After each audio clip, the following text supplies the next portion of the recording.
Assalamualaikum warahmatullahi wabarakatuh dan selamat pagi kepada sahabat-sahabat. Apa khabar semua?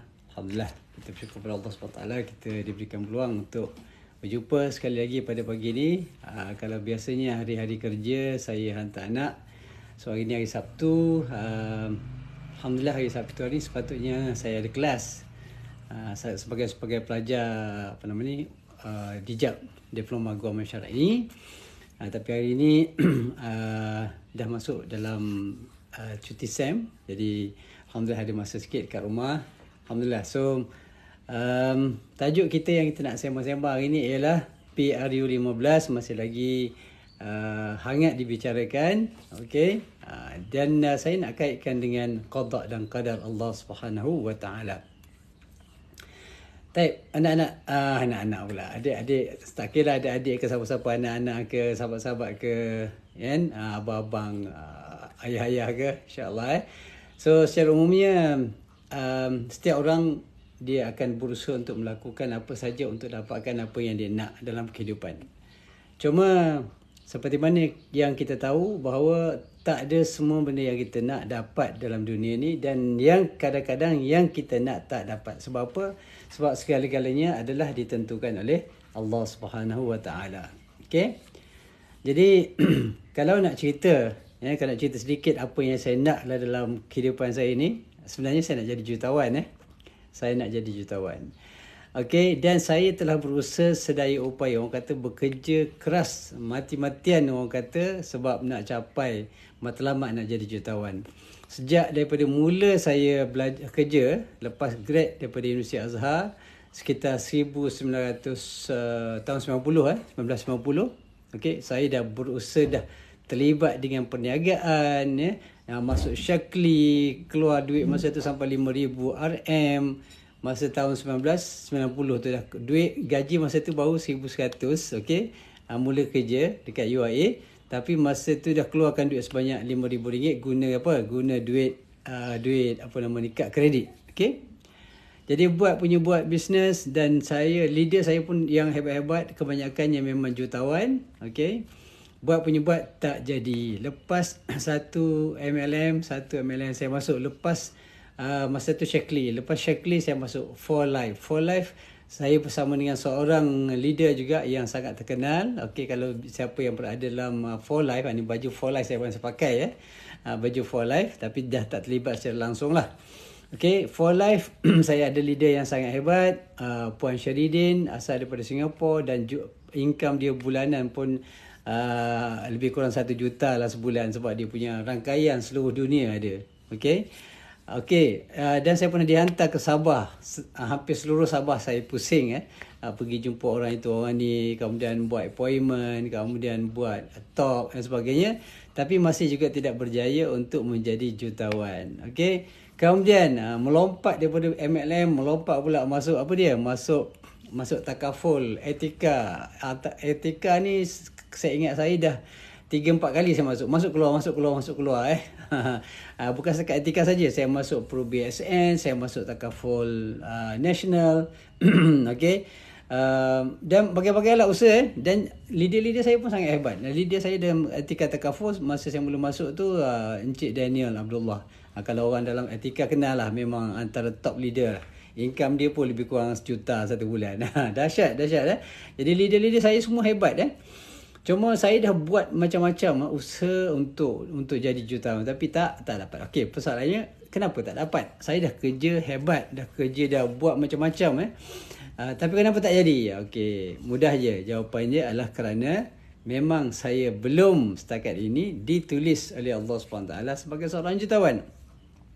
Dah usaha. Kalau saya tunggu nak jadi jutawan, memang confirm tak jadilah, sebab tak ada usaha kan. Tapi kita dah berusaha, maknanya macam-macam jenis, dan sekarang ni saya terlibat dengan quantum metal. Harapan juga untuk menjadi jutawan lah. Okey, bila sebut pasal jutawan ni, mungkin ada sebahagian daripada kita yang membayangkan, bila jatuh jutawan boleh hidup dalam keadaan mewah, boleh pakai Lamborghini, contohlah kan. Tapi itu bukan matlamat saya. Mungkin sebab saya ni dah umur, dah dekat-dekat pencen, orang kata apa dia, kubur kata mari, dunia apa ni kata pergi kan. Contohnya macam itulah.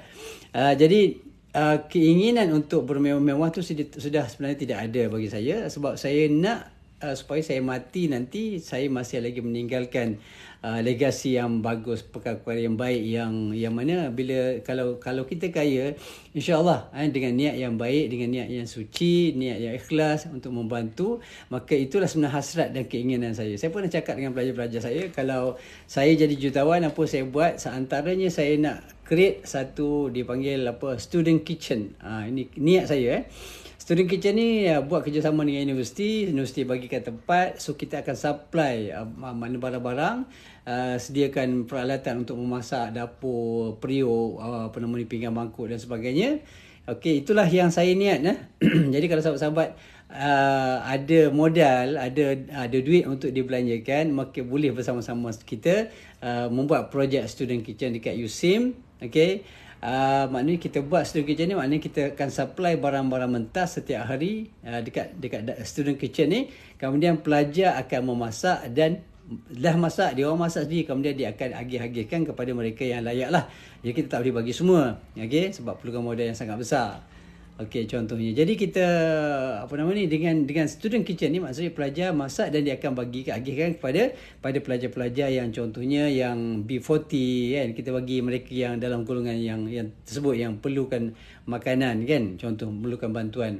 Jadi itu sebab kenapa saya nak kaya. Saya nak mengamalkan ataupun mengaplikasikan apa yang disebut oleh Nabi sallallahu alaihi wasallam, khairun nas anfa'uhum linnas. Okey. Setiap manusia yang baik itu ialah manusia yang boleh memberikan manfaat yang lebih banyak kepada manusia. Lagi banyak manfaat kita bagi kepada manusia, lagi baik, lagi tinggi kedudukan kita di sisi Allah Subhanahu Wa Taala dan juga di sisi manusia. Walaupun kita bukan nak mencari pujian manusia dan sebagainya, tapi memang itu hakikat yang akan berlaku bila kita bantu orang. InsyaAllah orang akan menyanjungi kita walaupun itu bukan matlamat kita, ya. Baik. Hidup Zahid. Hidup Zahid. Okey sahabat. Okey. Tak apa, nanti kita komen bab hidup Zahid ni. Jadi saya nak cerita kat sini sahabat-sahabat, dalam kehidupan kita ni, ini fakta yang kita kena terima walaupun kita suka walaupun tak suka. Kenapa? Apa saja yang kita buat hari ni, usaha-usaha kita tu tidak menjamin maknanya kita dapat memperoleh apa yang kita nak.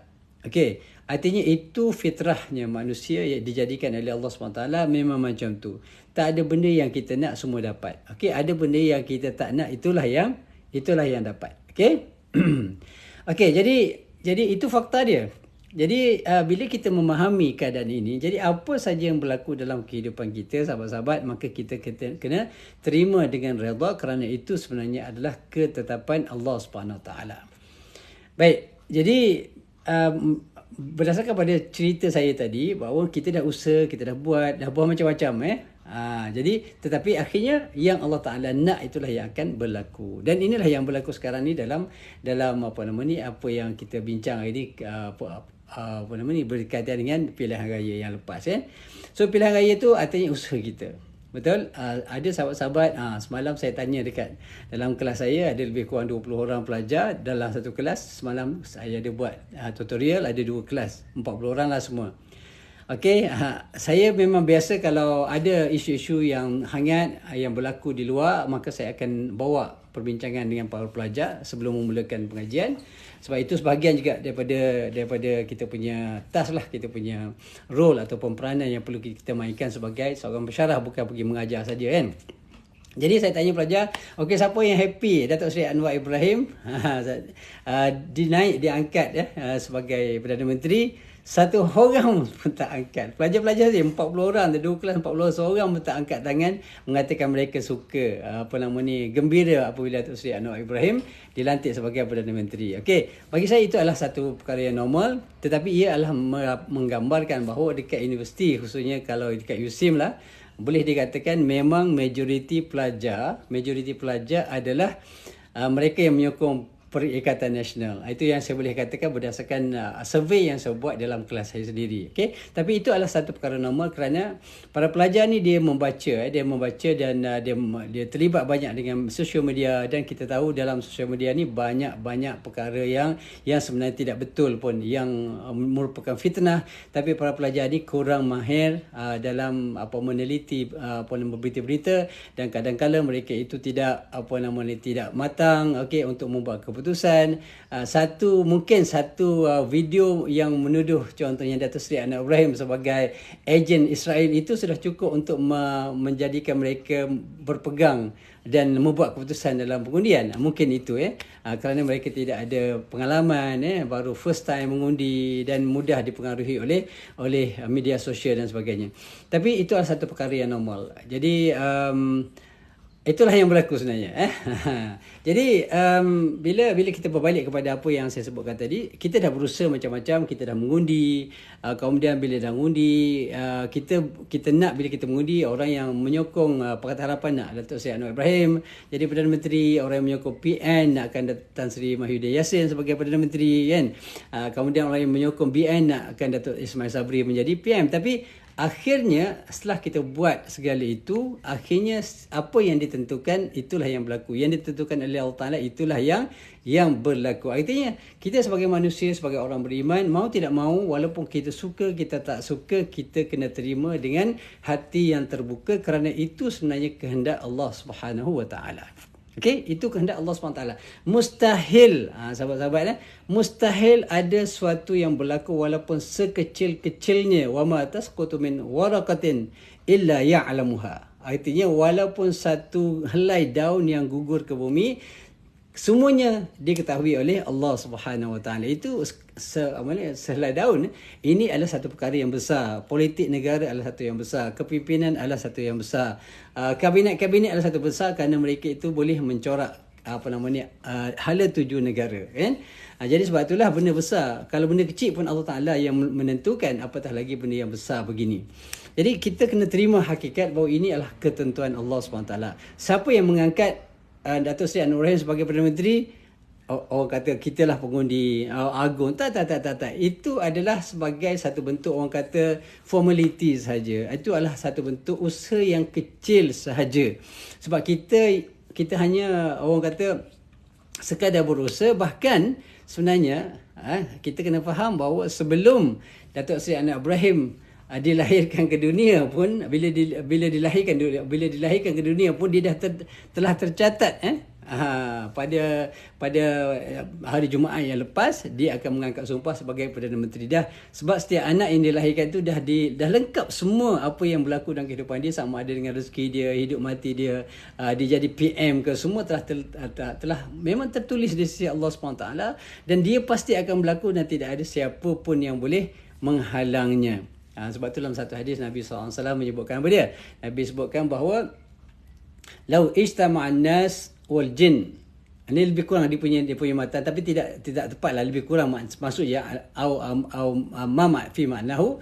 Okey, ala an yadurruka la yadurruka illa ma katabahu Allah. Ma katabahu Allahu laka, kata Nabi SAW. Maknanya kalau sekiranya berhimpun manusia dan jin untuk memberi manfaat kepada kamu, tidak mungkin akan dapat mereka memberi manfaat kepada kamu kecuali apa yang telah dituliskan oleh Allah Subhanahu Wa Taala. Okey. Begitu juga kalau ijtama'an nas wal jin ala an yadurruka la yadurruka illa ma kataballahu lak. Kalau sekiranya manusia dan jin berhimpun, berkumpul untuk memberikan kemudaratan kepada kamu, dan mereka tak mungkin dapat memberikan apa-apa kemudaratan kepada kamu kecuali apa yang telah ditetapkan oleh Allah Subhanahu Wa Taala. Okey. Jadi merepeklah ke apa pagi ni. Okey, tak ada masalah. Merepek-lah. Apa yang saya baca ni adalah hadis-hadis Nabi SAW. Okey, kalau kamu nak kata saya merepek kerana baca hadis, kamu bertaubatlah kepada Allah Subhanahu Wa Taala. Tidak mengapa, tulislah apa yang nak tulis. Alright, sebab setiap orang jangan fikir apa yang kita tulis tidak akan dicatat oleh Allah SWT, tidak dicatat oleh para malaikat. Okey, sahabat-sahabat, nak kutuk, nak apa pun, okey, tak ada masalah. Tetapi kalau anda seorang yang Islam, seorang yang beriman, tolong jaga akhlak, sebab semuanya akan ditulis oleh Allah SWT. Nanti saya risau di akhirat nanti merangkak-rangkak cari saya minta maaf. Tolong jaga sikit. Nak komen, nak bagi pandangan, no problem. Nak bincang, okey, kita boleh bincang, insya-Allah. Tidak ada masalah. Sebab setiap orang ada hak untuk membuat pilihan, okey, berdasarkan kepada apa yang dia faham. Okey, saya faham dengan cara saya, dan saya bila ditanya, pelajar saya tanya, kenapa Abi sokong PH. Okey, bagi saya beginilah. Dalam menentukan yang mana kita nak sokong, dia berdasarkan kepada ilmu yang kita ada, maklumat yang kita ada. Okey, dan saya orang agama. Saya ada ilmu sedikit sebanyak, alhamdulillah, dan saya tahu apa yang halal, apa yang haram. Okey, dan saya pesan pada pelajar-pelajar saya, antum you all semua nak berpegang, nak menyokong mana-mana, tidak ada masalah. Tidak ada masalah kerana itu hak peribadi masing-masing. Okey, tetapi kita kena faham satu perkara. Kalau sekiranya kita nak menyokong mana-mana pihak, pastikan apa yang kita sokong itu asasnya adalah al-haq, kebenaran, bukan atas dasar emosi, bukan atas dasar sentimen tertentu, bukan atas dasar ketakasuban.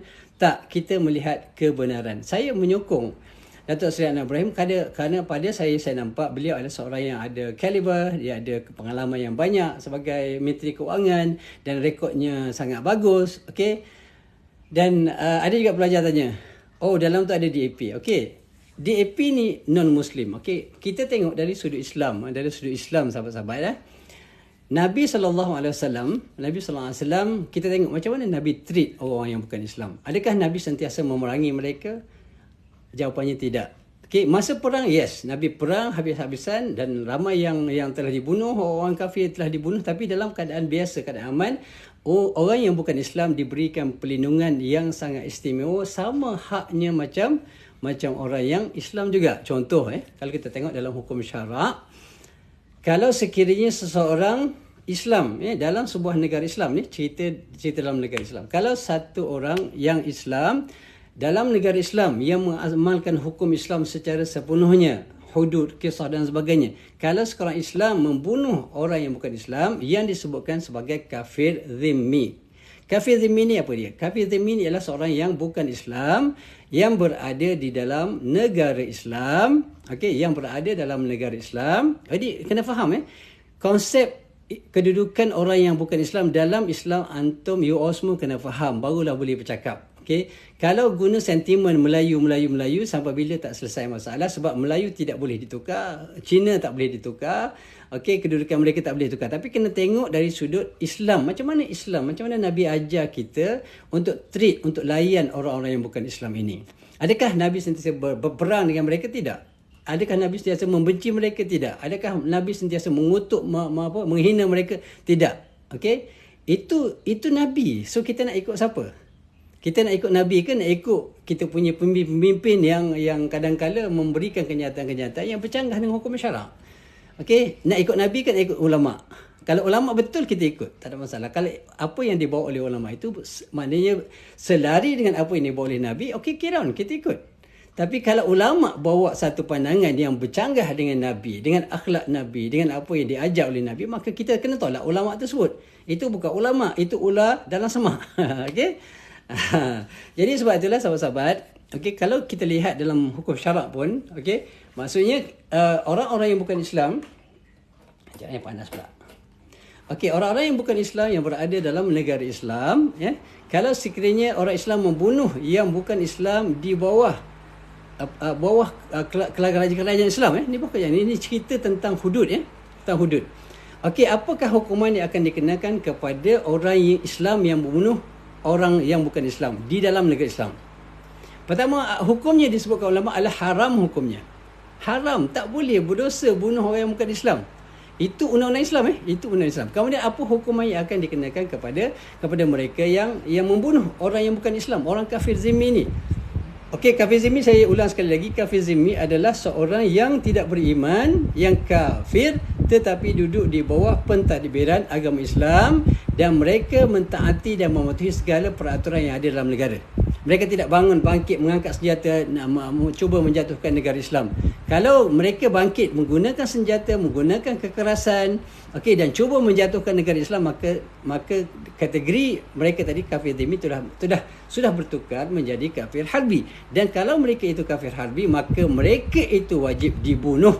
Masa itu baru bunuh. Bila angkat senjata, bila gunakan kekuatan dan sebagainya, guna ketenteraan, membunuh dan sebagainya, barulah pada masa itu barulah mereka itu dinamakan kafir harbi yang boleh diperangi. Okey, sekarang ni kita tengok orang yang bukan Islam hari ini, tak kisahlah DAP ke, MCA ke, gerakan ke, mereka semua dalam kategori orang yang kafir dan tidak beriman kepada Allah SWT. Okey, adakah mereka ini dianggap sebagai kafir harbi?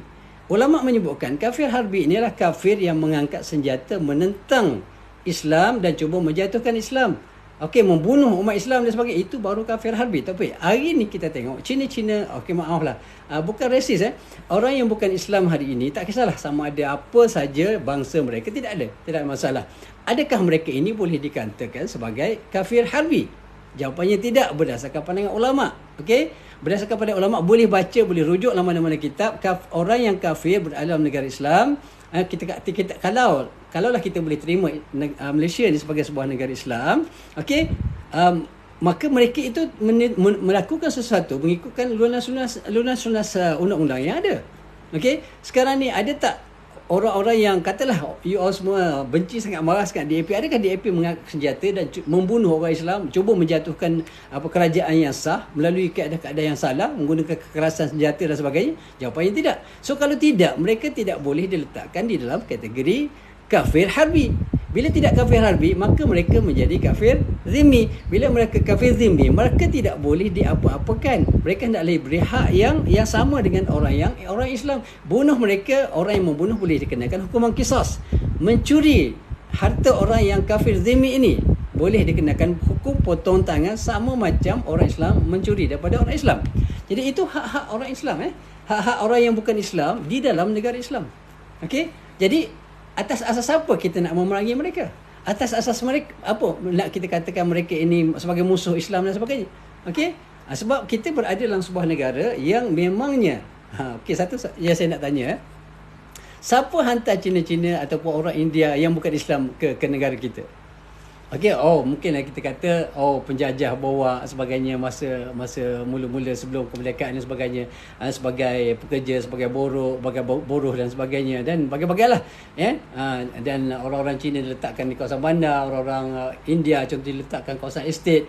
Itu cuma adalah orang kata sebagai formality saja. Kalau kita anggapkan yang dia bias, itu adalah peraturan Allah Taala nak buat. Walaupun British bawa betul, tetapi hakikatnya apa dia? Hakikatnya siapa yang bawa sebenarnya? Itu adalah cuma orang kata asbab-asbab yang kecil saja. Sebenarnya memang Allah Subhanahu Taala lah yang meletakkan mereka itu di dalam tanah air kita dekat Malaysia ini, dan tidak ada siapa yang boleh menafikan itu. Okey, sebab kita manusia ni cuma berusaha melakukan apa yang kita nak, tetapi akhirnya yang Allah Ta'ala tentukan itu berlaku. Okey, sekarang apa hak kita? Allah Ta'ala dah tentukan bahawa sifulan-sifulan, yang Muslim, yang tak Muslim, yang Cina, yang India, yang Sikh, yang Bengali, semuanya berada dekat di Malaysia. Siapa yang tentukan? Adakah kita? Adakah Inggeris? Betul, Inggeris bawa itu sebagai satu bentuk kaedah. Kaedah saja. Okey, kaedah. Artinya kita buat, kita berjaya. Kita berjaya mungkin sebahagian daripada usaha kita, tapi ada orang tak berusaha pun dia boleh dapat. Contohnya, okey, ada yang kita berusaha mati-matian macam saya sebut tadi. Saya berusaha nak jadi jutawan dah berpuluh tahun, 20, 30 tahun saya berusaha bekerja untuk jadi jutawan. Tak jadi jutawan sebab apa? Sebab Allah Taala tidak menentukan. Jadi Cina, India, Bengali, Iban, semuanya itu adalah manusia-manusia yang ditentukan oleh Allah SWT sejak azali untuk berada dekat Malaysia. So apa hak kita untuk menolak hak mereka? Okey? Kalau semua orang mengikut undang-undang yang telah ditetapkan oleh Malaysia, contoh negara kita, maka tidak ada masalah. Biarkan mereka untuk hidup, berikan hak kepada semua pada mereka dengan hak yang sama. Alhamdulillah kita dekat Malaysia ni ada hak-hak keistimewaan orang Melayu. So itu adalah satu bentuk keistimewaan. Tapi adakah kita nak menggadaikan ataupun kita nak menafikan hak-hak orang yang bukan Islam? Itu adalah salah dan bercanggah dengan hukum syarak. So kita nak cerita pasal apa-apa pun, sahabat-sahabat, jangan lupa bawa dia segala isu itu pada hukum Allah SWT, kerana segala-galanya kita tidak boleh keluar daripada hukum yang telah ditetapkan oleh Allah SWT. Baik, sahabat, saya nak cuba jawab beberapa perkara. Okey.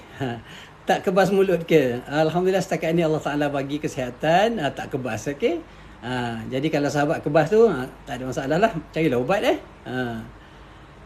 Alright, jadi kita sahabat-sahabat, kita banyak bercerita tentang orang kata perkara-perkara yang berkaitan on the surface. Di atas zahir ni, kita biasa bila berlaku apa-apa kita tengok manusia. Apa bila berlaku tengok makhluk. Sebenarnya kita pertamanya apa yang berlaku mula-mula kita kena rujuk terus pada Allah SWT. Itu asas dia.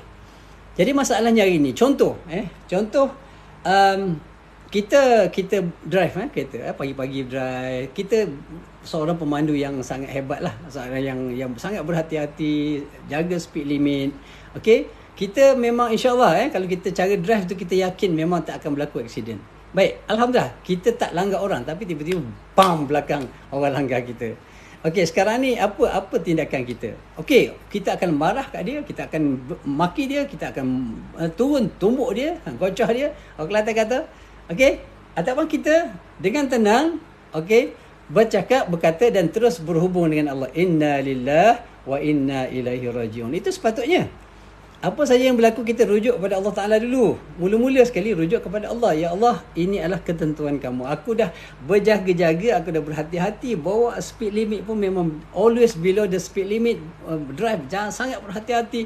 Tak ada bercakap dengan telefon, tak ada. Bahkan kadang-kadang kalau orang yang baru memandu, dia bercakap pun tak. Bercakap tak, sebab kalau bercakap dia akan hilang dia punya konsentrasi dia. So dia tak bercakap pun. Bawa drive macam itu, mula-mula saya drive kereta lah, drive kan. Tak bercakap pun, takut hilang konsentrasi kan.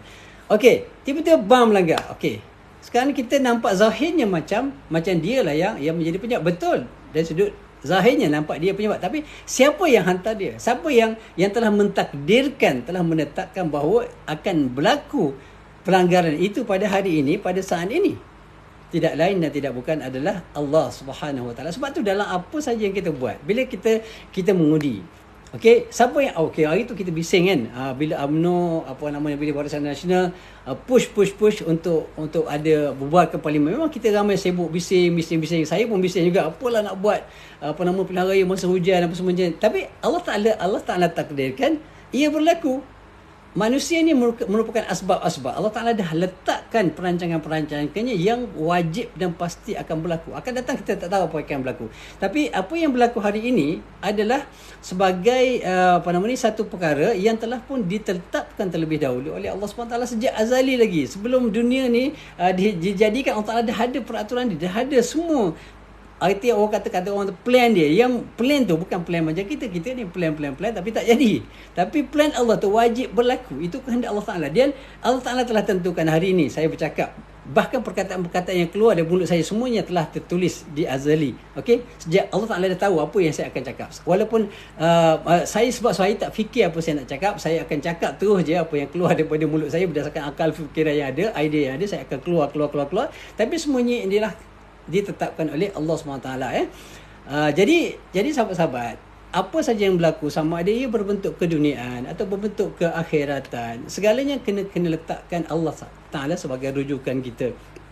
Okey, mulakan Allah Ta'ala. Okey, bila berlaku pilihan raya, okey, maka kita kata sebelum berlaku kita boleh usaha macam-macam. Kita boleh menolak, kita boleh menentang. Kita contoh ada sebahagian MPs yang hantar surat kepada Agong, maknanya supaya Agong menolak pembubaran parlimen. Tapi ia berlaku. Bila berlaku, kita tahu inna lillah.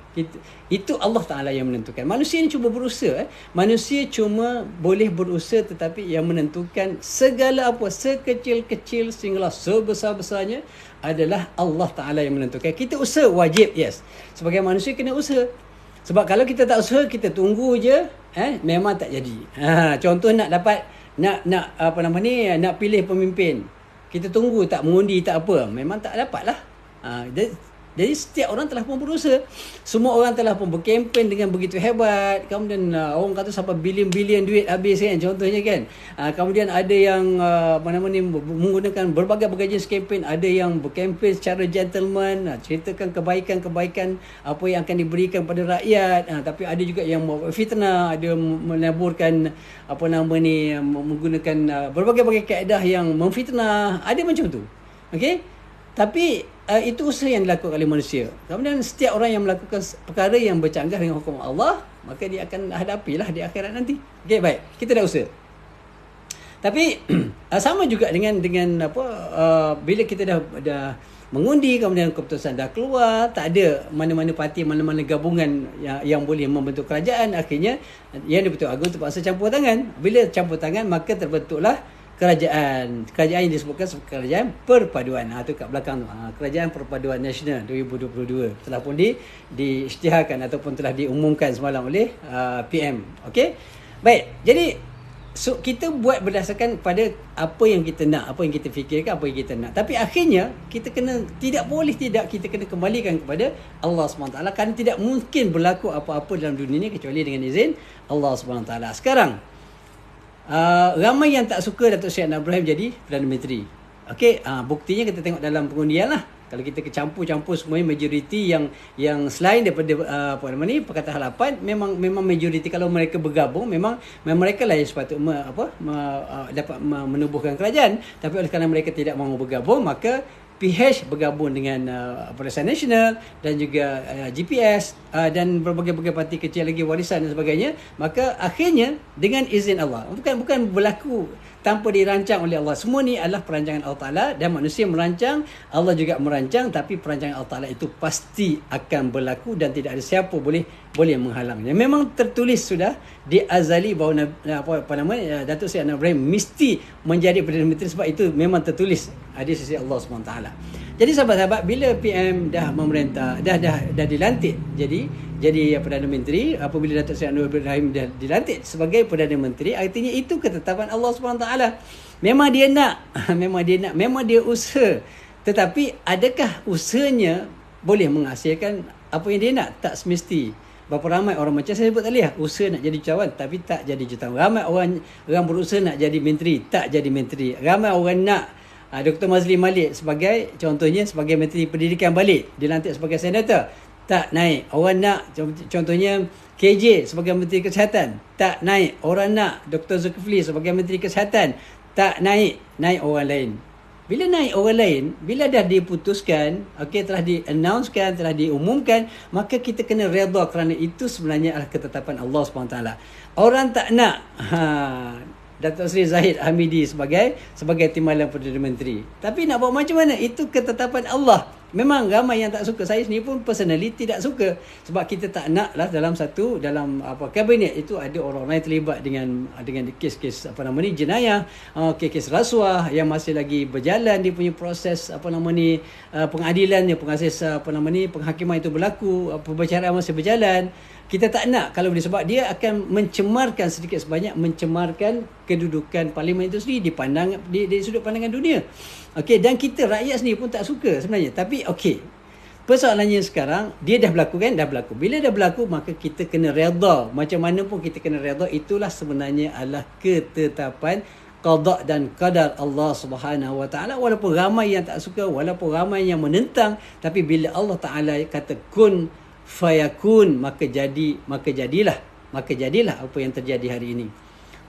Persoalannya sekarang, adakah kita suka? Jawapannya, kita tak suka. Dan banyak benda-benda dalam dunia ini yang Allah Ta'ala jadikan, tapi kita tak suka. Tapi dia berlaku kerana itu adalah kehendak Allah Ta'ala. Apa hikmahnya? Allahu alam. Allah Ta'ala yang lebih mengetahui. Cuma sebagai manusia, kita boleh melihat dan menilai, mencari sebab, mencari hikmah, mencari rahsia-rahsia di sebalik ketetapan Allah Subhanahu Wa Taala. Baik, sekarang kita cuba telusuri peristiwa yang berlaku semalam apabila Datuk Seri Anwar Ibrahim membuat announcement, membuat pengumuman bahawa antara yang paling mengejutkan saya, memang saya sudah pun agak menjangkakan bahawa Datuk Seri Zahid akan dilantik sebagai TPM. Memang sudah jangka. Sebab apa? Sebab atas asas, ada beberapa asas. Yang pertama, dia adalah Presiden UMNO. Kemudian dia juga pengerusi Barisan Nasional. So kalau UMNO memberikan nama, siapa yang akan memberikan nama tersebut, walaupun dibincang, mau tak mau, nama Datuk Seri Zahid mesti naik di atas, sebab dia adalah pengerusi Barisan Nasional dan dia adalah Presiden UMNO. Jadi nama dia mau tak mau memang kena naik, sebab dia adalah Presiden. Hatta kalau siapa pun bergabung, kalau katalah PN bergabung dengan BN, nama Datuk Seri Zahid mesti naik juga, walau macam mana pun. Walaupun suka tak suka, kena naik, sebab itu nama yang dalam hierarki yang tertinggi dalam Barisan Nasional. Jadi kita memang tak boleh nak tolak dia macam mana pun. Bila cerita pasal kluster mahkamah, mahkamah secara umumnya beginilah kita letak. Siapa pun yang terlibat dengan apa jenis jenayah pun, walaupun dalam perbicaraan mereka tidak dianggap bersalah. tidak anggap one is innocent until proven guilty. Okey, al-aslu bara'atu dhimmah. Dalam konsep agama, al-aslu bara'atu dhimmah. Setiap orang tu tidak bersalah kecuali boleh dibuktikan bahawa dia bersalah. Okey, sekarang ni itulah konsep yang diterima pakai oleh semua orang seluruh dunia pun macam tu. Okey, hatta mereka yang menentang, yang menolak, dan kita tidak mengatakan bahawa okey dia rasuah itu tidak salah. Kita tidak mengatakan bahawa menyalahgunakan dana kerajaan itu tidak salah. Salah, tetap salah. Tetapi selagi mana seseorang itu tidak disahkan oleh mahkamah, okey, dia bersalah, maka kita tidak boleh kata dia bersalah. So selagi mana dia tidak bersalah dan dia tidak sahkan bersalah oleh mahkamah, maka dia tidak ada halangan untuk dia menjawab apa-apa jawatan dalam kerajaan, dalam sama juga termasuk jadi Perdana Menteri dan sebagainya.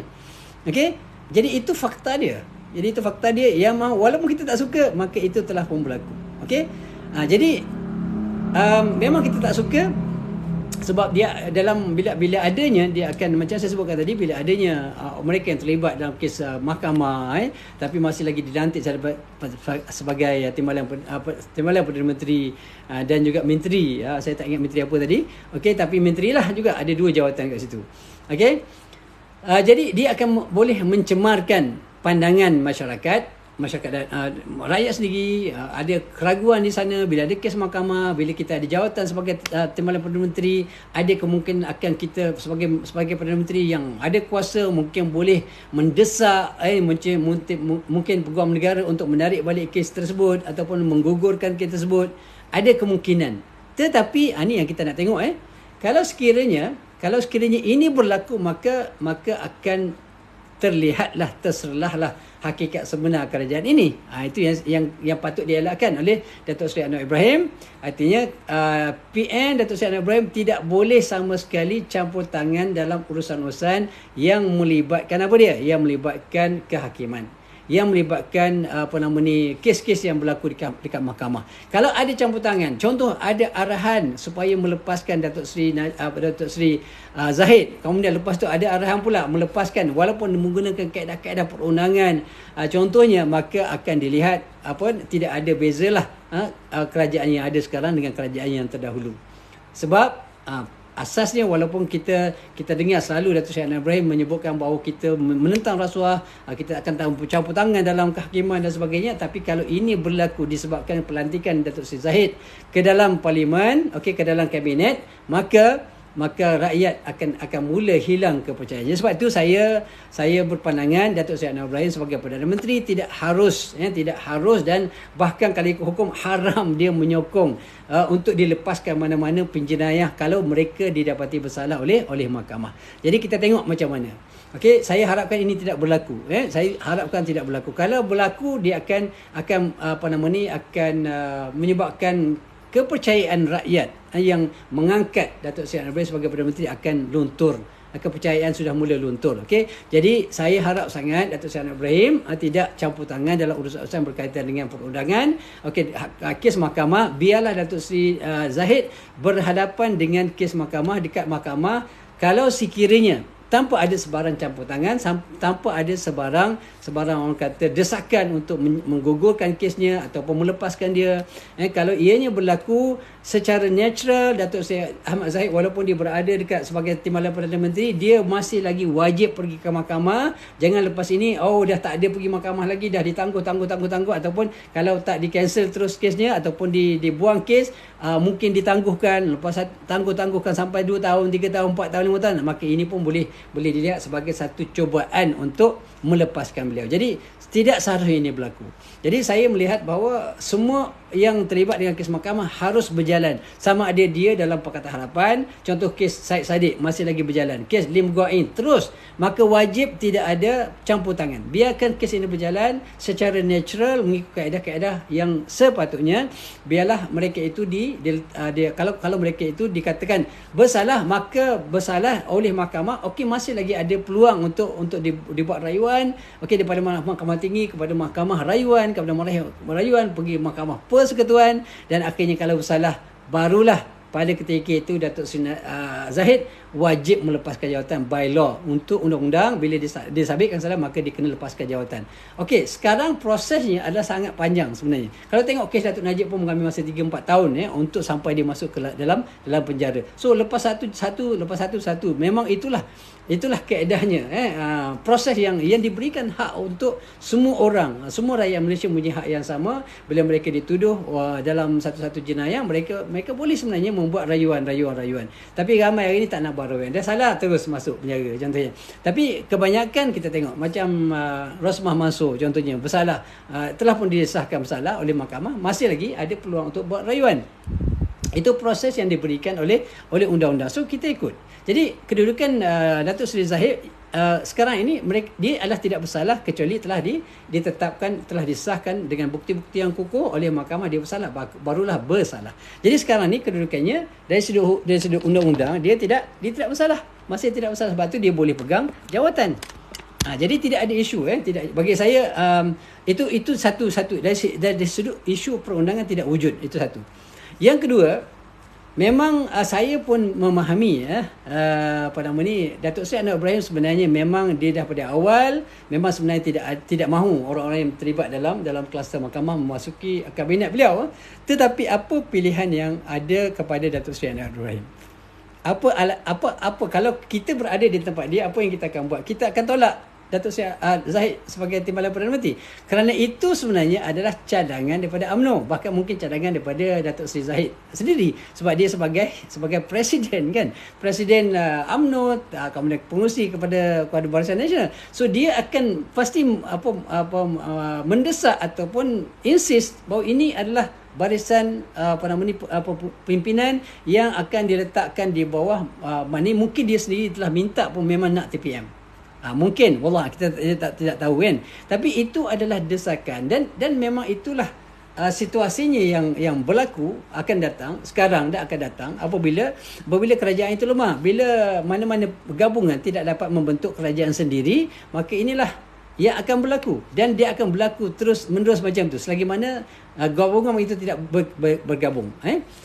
Contoh sekarang ni, kalau sekiranya sekarang ni PH bergabung dengan BN dan bergabung dan tidak mustahil, walaupun mereka tidak dalam satu parti yang berbeza, tapi ada persefahaman dan juga dengan warisan, dengan GPS dan sebagainya. Kalau mereka ini membuat satu gabungan walaupun tidak rasmi, tapi mereka katakanlah buat satu bentuk perjanjian yang mengatakan bahawa kita akan bersatu dalam pilihan raya akan datang, kita akan bersatu dan kita akan bergerak bersama. Contohnya kalau itu yang berlaku, maka kuatlah kerajaan tu. Okey. Tetapi kalau masing-masing buat hal sendiri, bila dah habis pilihan raya baru nak bergabung, itu akan jadi masalah apa yang kita berlaku hari ini. Sebab tu masa UMNO memerintah tidak ada isu begini, sebab UMNO sangat kuat pada masa itu kan. Tidak ada isu yang berlaku baru-baru ni lepas PH menang 2018, kemudian 22 bulan, kemudian naik pula atas Mahyudin, kemudian jatuh pula disebabkan UMNO menarik sokongan, kemudian naik pula Tan Sri Ismail Sabri kan. Datuk Ismail Sabri naik kan. So itu berlaku sebab tidak ada mana-mana pihak yang ada kekuatan sendiri untuk memerintah dan juga membentuk kerajaan kan. Baik, jadi sebenarnya Datuk Seri Anwar Ibrahim tidak ada pilihan kecuali terpaksa untuk mengambil Zahid Hamidi untuk berada dalam kerajaannya. Sebab apa terpaksa? Sebab kalau sekiranya tidak dipenuhi tuntutan, maka UMNO kata apa? Okey, kalau macam tu tak apalah, kami tarik diri dan tidak akan menyokong Pakatan Harapan. Bila 30 kerusi Barisan Nasional tarik balik semua sokongan dia, maka ada kemungkinan akan jatuh. Walaupun ada lagi parti-parti lain, tapi parti-parti lain itu bila parti-parti yang kecil ini, contoh ada 2-3 kerusi, jadi mereka itu sangat mudah untuk dibeli. Tapi bukan semua, tapi potensi untuk dibeli adalah sangat mudah. Bagi seorang 10 juta, bagi seorang 20 juta, okey, tarik sokong kepada pihak satu lagi, maka ini lebih mudah untuk berlaku. Kadang-kadang orang oleh kerana kebencian dia terhadap seseorang, mereka sanggup buat apa saja walaupun tak dapat pada dia kata tak apa, walaupun hilang kelayakan tidak ada masalah. Yang penting kami nak jatuhkan kerajaan ni ada. Contohnya ada orang yang sanggup buat macam tu. Punya jahat manusia ni. Manusia ni jahat, dia sanggup keluarkan duit juta-juta, okey, mungkin bilion duit untuk jatuhkan satu-satu kerajaan. Dia kata tak apa, biar sama-sama tak dapat. Ada orang yang sikapnya macam tu. Ini masalah yang berlaku dalam negara kita. Dan sayangnya yang berlaku itu adalah kalangan orang yang beragama Islam. Jadi bagi saya, pelantikan Datuk Seri Zahid Hamidi dalam kabinet Datuk Seri Anwar Ibrahim tidak menjadi isu dari sudut perundangan dan tidak juga menjadi isu bagi saya, dan juga dia adalah satu bentuk kompromi yang terpaksa dibuat sebab kita kena faham Datuk Seri Anwar Ibrahim tidak mempunyai kekuatan tersendiri. Artinya PH tidak mempunyai, cuma ada 73 atau ada 82 kursi dan tidak cukup kuat untuk mempengaruhi ataupun untuk memberi kesan di atas segala tindakannya terhadap komponen-komponen yang lain, kerana semuanya bergantung antara satu sama lain. PH bergantung pada BN, BN juga bergantung kepada PH. BN tarik diri, maka jatuh kerajaan yang ada. Okey, dan mau tak mau, oleh kerana untuk menyelamatkan negara ini daripada terus-menerus berada dalam keadaan yang tidak menentu, tidak ada kepimpinan dan sebagainya, maka mau tak mau kita berada dalam dua situasi. Okey, mengambil Datuk Seri Zahid Hamidi dalam kabinet adalah merupakan satu darar. Memang darar, memang satu yang boleh memberi kemudaratan kepada pekerja negara dari sudut persepsinya. Kita tak tahu macam mana dia punya servisnya akan datang. Kalau servisnya bagus, mungkin itu sedikit sebanyak boleh menampunglah darar yang ada. Okey, tetapi tidak ada kerajaan, dararnya adalah lebih besar. Okey, tidak ada kerajaan, dararnya adalah lebih besar, kemudaratan lebih besar. Jadi dalam konsep Islam disebutkan mana kita kena pilih akhafud dararain. Kalau ada dua darar yang terpaksa kita lakukan, maka mau tidak mau kita kena memilih salah satu darar yang lebih kecil. Okey, darar yang lebih kecil ialah melantik Datuk Seri Zahid Hamidi ke dalam kabinet kerajaan. Kerana itu memang ada dararnya kerana persepsi dan sebagainya, tetapi kalau tidak ada kerajaan, dararnya lagi besar. Tidak ada apa yang boleh berjalan. Okey, jadi bajet pun tidak boleh diluluskan dan tak boleh nak buat apa-apa, nak bantu rakyat pun tak boleh, dan berbagai-bagai projek ataupun perancangan yang nak dibuat oleh kerajaan pun tidak boleh berjalan. Kerana apa? Kerana tidak adanya kerajaan. Jadi tidak ada kerajaan tu darahnya kemudaratan lebih besar daripada melantik Datuk Seri Ahmad Zahid Hamidi sebagai Timbalan Perdana Menteri. Jadi bagi saya, melantik Datuk Seri Ahmad Zahid Hamidi kalau banding dengan tak ada kerajaan tu, darahnya jauh lebih kecil. Jadi sebab itu dalam hukum syarak pun dia menerima pakai kaedah ini. Jadi dalam kes ini bagi saya tidaklah menjadi isu besar. Kita tunggu dan lihat apakah yang akan dilakukan oleh Datuk Seri Zahid Hamidi. Kalau dia gentleman, maka dia kena lalu proses perundangan macam biasa, masuk mahkamah macam biasa. Okey, dan dia pertahankan diri dia, panggillah peguam-peguam yang hebat-hebat untuk mempertahankan diri dia, dan kalau ditakdirkan dia memang tidak bersalah, maka dia tidak perlu takut. Maka kalau dia tidak bersalah, maka insya-Allah satu hari dia akan dilepaskan. Okey, dia akan digugur, tapi bukan ada campur tangan daripada mana-mana pihak, termasuklah Datuk Seri Anwar Ibrahim sebagai Perdana Menteri. Kalau semua perbicaraan itu berjalan dengan bebas dan segala bukti-bukti telah dikemukakan, tapi contohnya pihak pihak pembelaan berjaya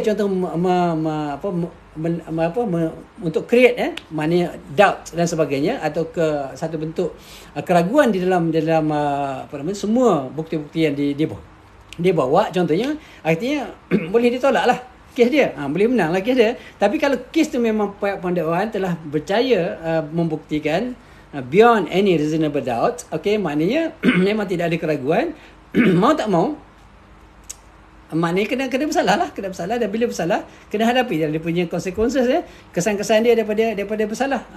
Pertamanya mungkin akan dimasukkan ke dalam penjara, kemudian mungkin dikenakan denda, dan yang pasti kedudukan dia akan digugurkan lah. Maknanya jawatan dia sebagai Timbalan Perdana Menteri dan juga menteri akan digugurkan secara automatik, akan gugur, sebab itu adalah undang-undang yang ada sekarang ini. Baik sahabat-sahabat. Okey, saya tengok Ustaz, tahu ke tindak tanduk DAP dalam merancang Malaysia? Okey, sahabat, kita tidak boleh membuat satu-satu keputusan ataupun mengambil satu-satu stand ataupun pegangan, okey, ataupun tindakan apa-apa pun kecuali dengan bukti yang jelas. Okey, kita di Malaysia ini kita ada undang-undang. Okay, kita ada undang-undang. Kalau sekiranya DAP melakukan sesuatu perkara yang bercanggah dengan undang-undang, maka wajib diambil tindakan. Walaupun mereka itu sebagai komponen dalam kerajaan perpaduan ini, maka perlu diambil tindakan. Selagi mana tidak ada bukti yang jelas, hanya berdasarkan kepada sentimen kebencian kita kepada DAP, contohnya kepada orang yang bukan Islam, maka itu tidak cukup. Dalam Islam pun tidak ada. Kalau seorang itu dia asalnya adalah, kita kena letak semua manusia ini al-aslu bara'atu zimmah.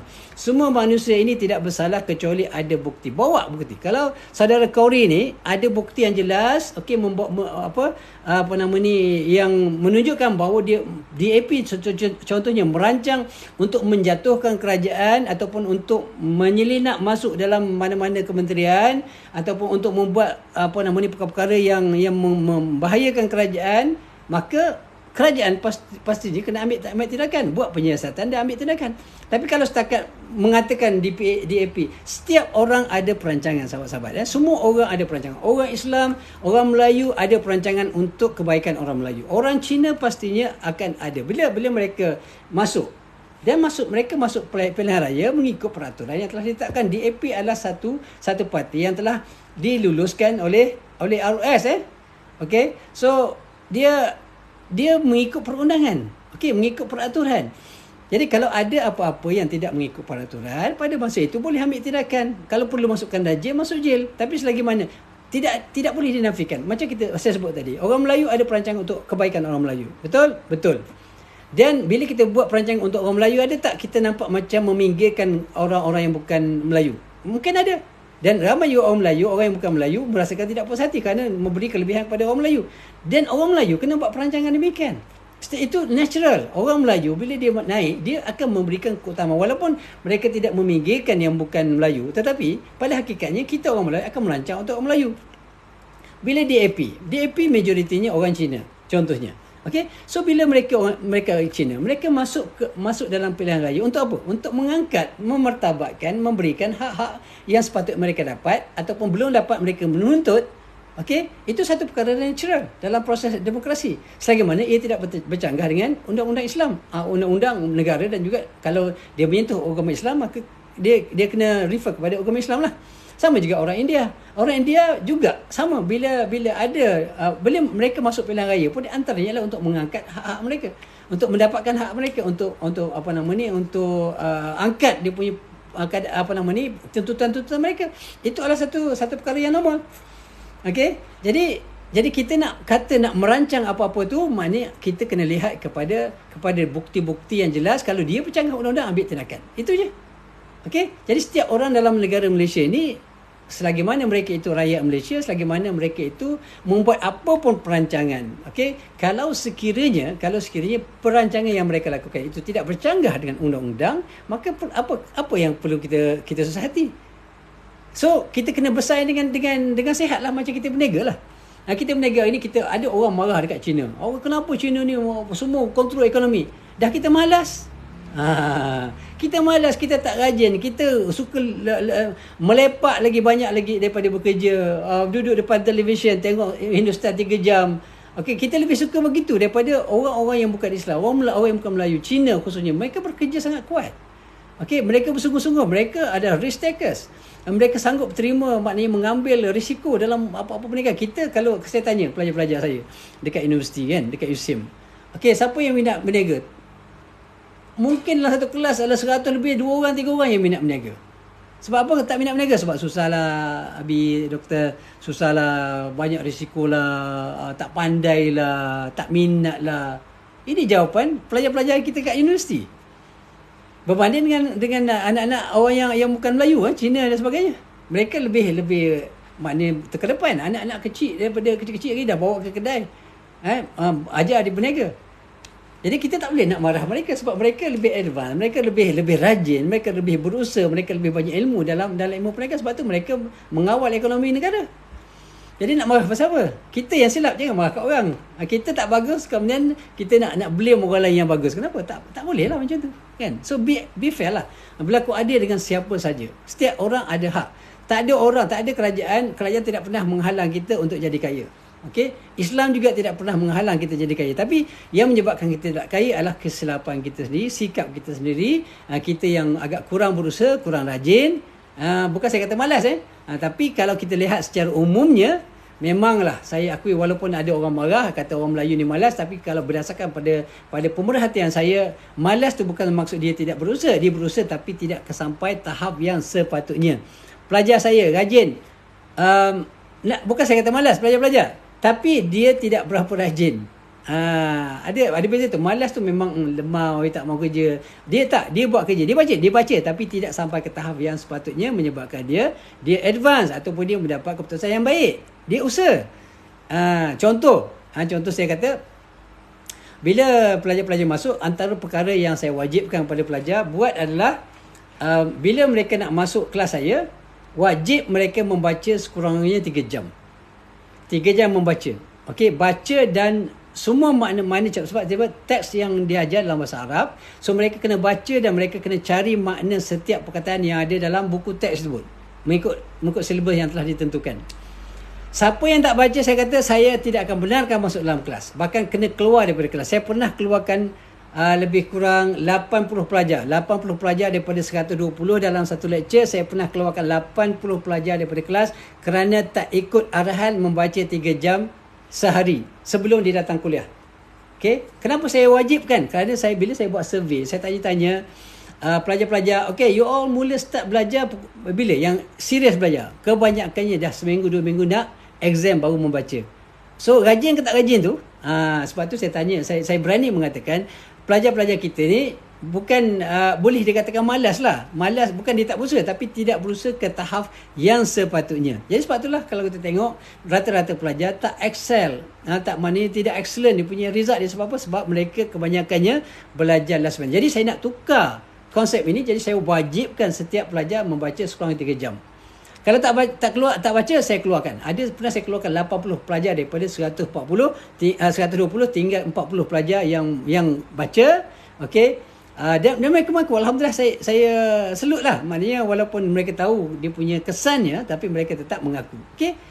Jadi sebab itulah bila kita berbalik kepada yang kata perancangan dan sebagainya, bagi saya kalau selagi mana tidak ada bukti mereka itu menyalahi undang-undang, maka kita better stop lah. Tak payahlah kita buat andaian berbagai-bagai yang kita tidak ada bukti yang jelas tentang hal tersebut. Baik. Okey, persoalan DAP tolak. Okey, kita berada dalam inilah konsepnya. Kenapa masalah DAP tolak RIU 355? Prof boleh explain. Baik, gini. Baik, sekarang ni saya punya pandangan. RIU 35 adalah agenda politik. Okey, agenda politik semata-mata. Minta maaf, ini mungkin sahabat tidak bersetuju. Sebab apa? Kalau dia bukan isu politik, kenapa dia tidak dikemukakan secara serius? Maknanya bawa je, tak ditolak, tak boleh dibentangkan dekat parlimen, ditolak contohnya, tidak dipersetujui ataupun tidak boleh dibincang, tak boleh dibahaskan. Okey, bawa lagi, usaha lagi, barulah nampak kesungguhan kita, baru nampak serius RIU 355 yang kita nak memtabakkan undang-undang Islam dan sebagainya. Itu serius nak dibuat. Tapi sekarang ni kita tengok bila dah dapat jawatan, hilang, tak dengar pun tentang RIU 355. Kenapa ini berlaku? Ini persoalan saya. Kalau kita memang serius nak, sepatutnya memang kita tahu bahawa undang-undang hudud tidak boleh dilaksanakan di Malaysia. Tetapi sepatutnya sahabat-sahabat kita daripada PAS khususnya, mereka perlu bawa cadangan-cadangan, mereka perlu bawa contoh peringkat apa yang berlaku di Brunei Darussalam. Brunei Darussalam apabila nak melaksanakan undang-undang Islam, mereka tidak melaksanakan terus 100% serentak. Mereka buat secara berperingkat. Peringkat awal apa dia? Peringkat penerangan. Baik, sekarang ni berapa banyak seminar-seminar, berapa banyak program-program untuk umum, untuk rakyat, untuk Islam dan non-Muslim yang diberikan penerangan. Minta masa tu kerajaan PAS dalam kerajaan.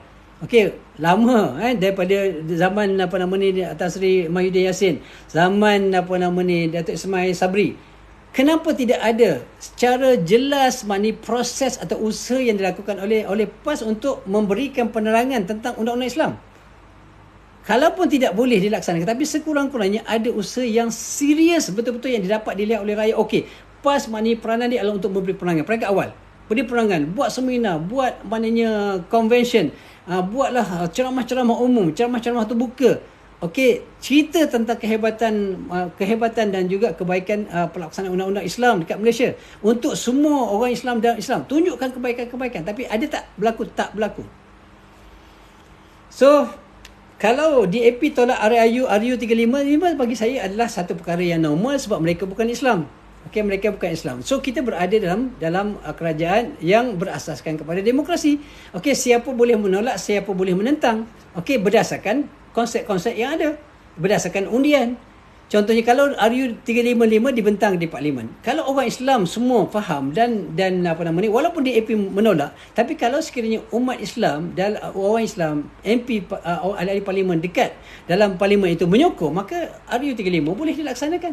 Tapi persoalannya, siapa nak angkat? Kalau ada orang yang angkat, orang yang betul-betul memperjuangkan, dan insya-Allah dengan kesedaran yang ada pada rakyat, bila rakyat memang betul nak, tapi biar kena majoriti lah, sebab memang itu konsep dalam negara kita. Kena ada majoriti. Suara majoriti barulah kita boleh mengangkat ataupun boleh mertabak satu undang-undang.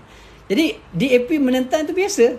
Itu biasa. Itu sebab orang yang bukan Islam, dia akan melihat Islam ni sebagai satu bentuk macam cabaran bagi mereka. Ada satu bentuk yang mereka satu ancaman kepada mereka. Itu apa yang mereka rasakan. Sebab apa? Sebab mereka tidak diberikan penerangan yang betul. Sebab itulah bila orang tanya, dululah lama orang tanya, kenapa saya memilih amanah? Saya memilih amanah dan bersama Pakatan Harapan berbanding dengan PAS.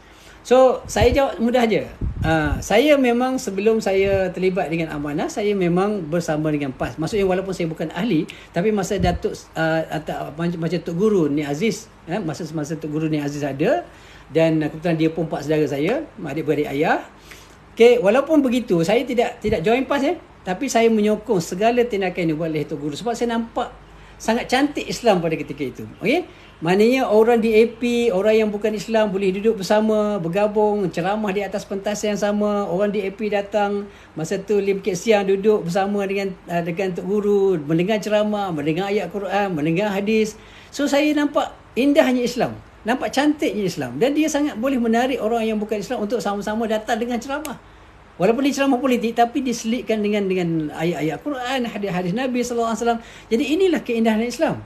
Okey, inilah keindahan Islam. Tapi bila berlakunya pertukaran dari sudut pemimpinannya, okey, jadi ambil alih, maka orang-orang yang bukan Islam ni jadikan musuh. Okey, kamu kafir, kamu ni menyebabkan berlakunya Islam tertekan lah apa semua. Ini kafir harbi, patut dibunuh. Jadi kita bila ini berlaku, maka dia menyebabkan keyakinan saya kepada perjuangan yang ada dalam PAS ini dah mula luntur lah. Dah mula saya dah nampak macam lain dan bercanggah dengan apa yang dibawa oleh Nabi sallallahu alaihi wasallam. Okey, itu sebab dia. Okey, jadi sebab itulah bagi saya bila berlakunya gabungan antara parti-parti yang ada, dia ada kebaikan dia sebenarnya. Dia ada kebaikan. Bila DAP bersama dengan Pakatan Harapan dan di dalam satu ada amanah di situ, maknanya mereka boleh duduk bersama, boleh, maknanya yang bersetuju kita boleh bersetuju. Yang tak bersetuju berkaitan dengan akidah, of course kita tidak akan bertolak ansur. Yang bercanggah dengan agama, hukum agama, kita memang tolak. Tetapi kalau ia bertepatan dengan hukum syarak, sama-sama fikir tentang kebajikan rakyat, itu satu perkara yang orang kata common interest. Sama-sama nak naikkan taraf hidup rakyat, tak kisahlah apa-apa agama, apa bangsa pun. So benda tu boleh dibincangkan, boleh duduk bersama dan boleh buat keputusan sama-sama. Okey? Wallahu alam. Okey.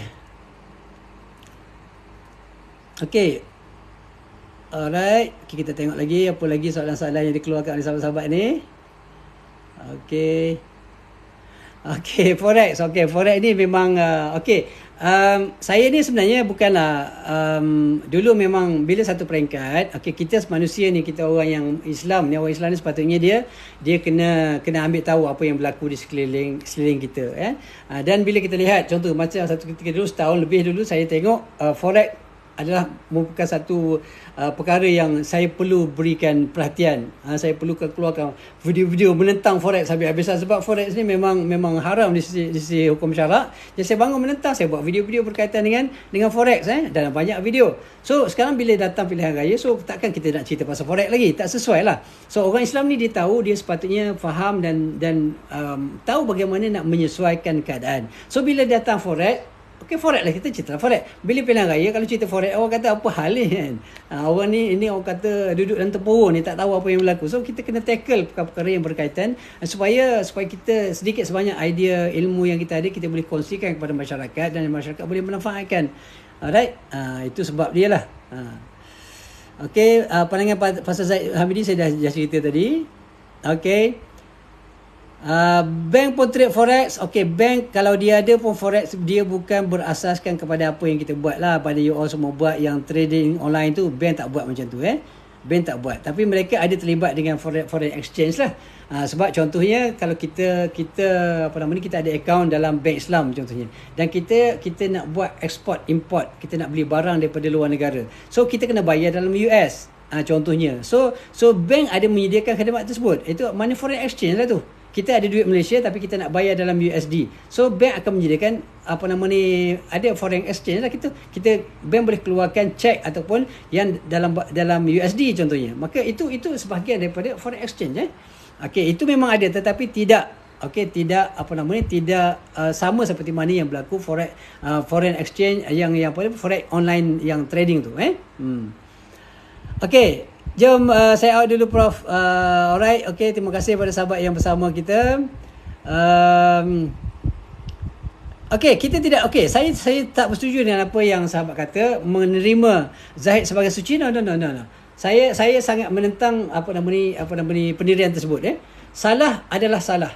Tak kira datang daripada mana. Okey? Tak kira datang. Kalau Zahid Hamidi masuk dalam dalam kabinet, dia bukan bermakna mensucikan dia. No. Dia perbicaraan akan diteruskan dan saya yakin ini akan berlaku. Saya tak fikir Datuk Seri Anwar Ibrahim akan memberi arahan supaya berhenti daripada perbicaraan dan melepaskan Zahid. No. Saya tak fikir. Kalau itu yang berlaku, maka rakyat akan bangun menentang, termasuk saya akan bangun menentang kerana ini sudah lari daripada perjuangan asal. Mana reformasinya? Kalau ini berlaku, mana reformasi yang dilaung-laungkan saban hari dalam sejak bertahun-tahun yang lalu? Reformasi. Tiba-tiba dapat jawatan Perdana Menteri, lepaskan orang yang bersalah. No. Saya tak fikir ini adalah Datuk Seri Anwar Ibrahim. Okey? Dia bukan suci, Zahid Hamidi bukan suci, dia wajib dan perlu menjalani dia punya perbicaraan seperti biasa, dan kalau dia bersalah dia wajib melepaskan jawatan dia. Okey? Jadi itu yang saya masukkan. Maknanya ideologi liberal yang PH amalkan itu tak betul. Okey, yang tak betul. Okey? Yang tak betul adalah tidak betul. Tapi saya tak fikir Anwar Ibrahim adalah liberal. Okey, cuma orang labelkan dia demikian. Okey? So liberal ni maksudnya menyamakan antaranya, maknanya nak amalkan LGBT tidak masalah, Islam sama aja, pluralisme dan sebagainya. So saya tak fikir Anwar Ibrahim macam tu. Tetapi kalau ada sekiranya mereka yang dalam, contohnya dalam Pakatan Harapan, contoh DAP, ada berfahaman yang bercanggah dengan Islam, itu DAP, orang yang bukan Islam, memanglah tak betul. Tapi kalau ada pun orang Islam dalam tu, maknanya dia adalah satu perkara yang berbentuk peribadi. Dia bukan prinsip yang dibawa oleh Pakatan Harapan. Liberalism ni bukan satu ideologi yang dibawa oleh Pakatan Harapan. Dia mungkin ada di kalangan pemimpin-pemimpin yang ada berfikiran demikian. Ada mungkin dalam pemimpin-pemimpin tu yang ada fahaman Syiah contohnya. So itu adalah hak individu yang bukan dia sebagai program ataupun satu agenda gabungan, tetapi dia adalah bentuk individu. So kalau kita nak judge keseluruhannya disebabkan ada seseorang yang berfahaman demikian, maka salahlah. Maknanya kita rangkum semua sekali. Macam kalau kita kata, okey, bila dalam kabinet Datuk Seri Anwar Ibrahim yang diumumkan semalam, ada Zahid Hamidi yang terlibat dengan rasuah, maka apakah kita nak katakan semua PH rasuah? Tidak. So kita fokus kepada orang yang tertentu lah. Kalau kes Zahid Hamidi ni dilepaskan, memang sah lah. Maknanya itu adalah satu perkara yang salah. Okey? Pas tutup judi terus. Okey? Apa yang baik, saya supaya prinsip simple je sahabat-sahabat. Apa yang baik datang daripada mana pun saya akan terima. Saya tidak menafikan kebaikan yang ada dalam PAS. Yes, betul. PAS tutup judi terus. Alhamdulillah, tahniah pada PAS. Okey? Dalam PAS tidak ada pemimpin yang rasuah. Alhamdulillah, tahniah PAS. Okey, cuma saya nak tegur, bukan nak tegur lah. Nak tegur kan rasa macam kita ni hebat sangat. Nak tegur ulama pula kan. Kita lah apa benda sangat kan. Bukan ulama pun. Orang tak iktiraf pun kita ulama kan. Tetapi apa yang perlu diperbetulkan dalam PAS adalah sikap mereka terhadap orang yang bukan Islam. Okey, sikap mereka kena ikut apa yang dibuat oleh Nabi sallallahu alaihi wasallam. Ini pandangan ikhlas saya. Jangan jadikan sentimen politik, sentimen sifat Melayu sebagainya dan menganggap orang yang bukan Islam itu musuh, maknanya melihat mereka sebagai maknanya ancaman kepada negara, maka tukar sikap itu. Kalau PAS boleh merubah, saya yakin maknanya satu hari akan berlaku gabungan itu, gabungan umat-umat Islam. Okey, sekarang ni alasan mereka tidak mahu bergabung dengan Pakatan Harapan lah kerana dalam tu DAP. Kalau kita boleh ubah sikap persepsi kita terhadap DAP. Okey, DAP seperti mana yang saya jelaskan di awal tadi. DAP adalah orang bukan Islam. Baik, kita tengok hukum di dalam macam mana Nabi SAW melayan orang yang bukan Islam. Kalau kita tengok macam saya sebutkan di awal tadi, Islam memberikan perlindungan yang sepenuhnya kepada orang bukan Islam. Harta orang yang bukan Islam tidak boleh dicuri, tidak boleh dirompak dan sebagainya kerana hukuman yang sama diberikan. Kalau mencuri harta orang yang bukan Islam akan dikenakan hukuman potong tangan. Kalau membunuh orang yang bukan Islam juga dikenakan hukuman qisas. Itu perundangan Islam yang ada. Jadi kita kena lihat orang yang bukan Islam ini sebagai sahabat kita yang duduk bersama-sama dalam satu negara dengan aman dan harmoni. Kita respect mereka, mereka respect kita. Kita boleh duduk maknanya dengan penuh orang kata rasa muhibbah, dan respect each other. Okey, tidak maknanya cuba melihat mereka sebagai musuh, sebagai ancaman. No, mereka adalah rakyat Malaysia yang diberikan hak untuk hidup dalam negara ini dan itu adalah ketetapan Allah SWT. Okey, kalau PAS boleh ubah dia punya persepsi, maka kalau alasannya adalah DAP, maka kalau mereka mengubah persepsi mereka terhadap DAP, terhadap orang yang bukan Islam, sama mereka melihat gerakan yang ada dalam PN. So apa beza gerakan dalam PN dengan DAP dalam PH? Sama aja sebenarnya. Mereka sama-sama bukan Islam. So kalau PAS boleh menerima gerakan, kenapa tidak boleh menerima DAP? Itu persoalannya. Kalau kita treat orang yang bukan Islam sama dalam Perikatan Nasional yang ada gerakan, sepatutnya persepsi yang sama kita lakukan, kita wujudkan dalam diri kita terhadap orang yang bukan Islam dalam DAP, sebab mereka sama-sama bukan Islam. Okey, so kalau PAS ni boleh berubah sikap, jangan terlalu keras kepada orang yang bukan Islam. Okey, ikut peraturan, ikut apa yang Nabi bawa, maka saya nampak PAS akan lebih hebat akan datang. Sekarang ni yang memenangkan PAS adalah, bagi saya pandangan, adalah persepsi buruk yang dilemparkan. DAP adalah ancaman kepada negara, ancaman kepada orang Melayu, DAP menentang Islam. Jadi ini yang dilabel-labelkan. Kemudian dituduh pula PH Anwar Ibrahim sebagai ejen Yahudi, ejen Israel. So inilah yang menyebabkan orang PAS ni, maknanya orang yang menyokong PAS itu, mereka melihat itu.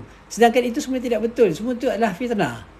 Kan? Jadi kalau PAS boleh memperbaiki persepsi persepsi buruk terhadap orang bukan Islam, bagi saya PAS akan jauh lebih hebat seperti mana yang berlaku pada zaman contohnya Datuk Seri Datuk Ni Aziz itu kan.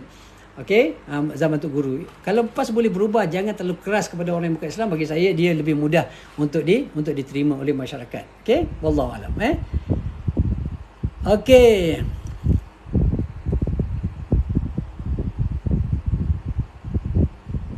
Okey, bagi saya simple je. Bagi saya macam biasa. Bila kita tidak memberikan penjelasan yang jelas, okey?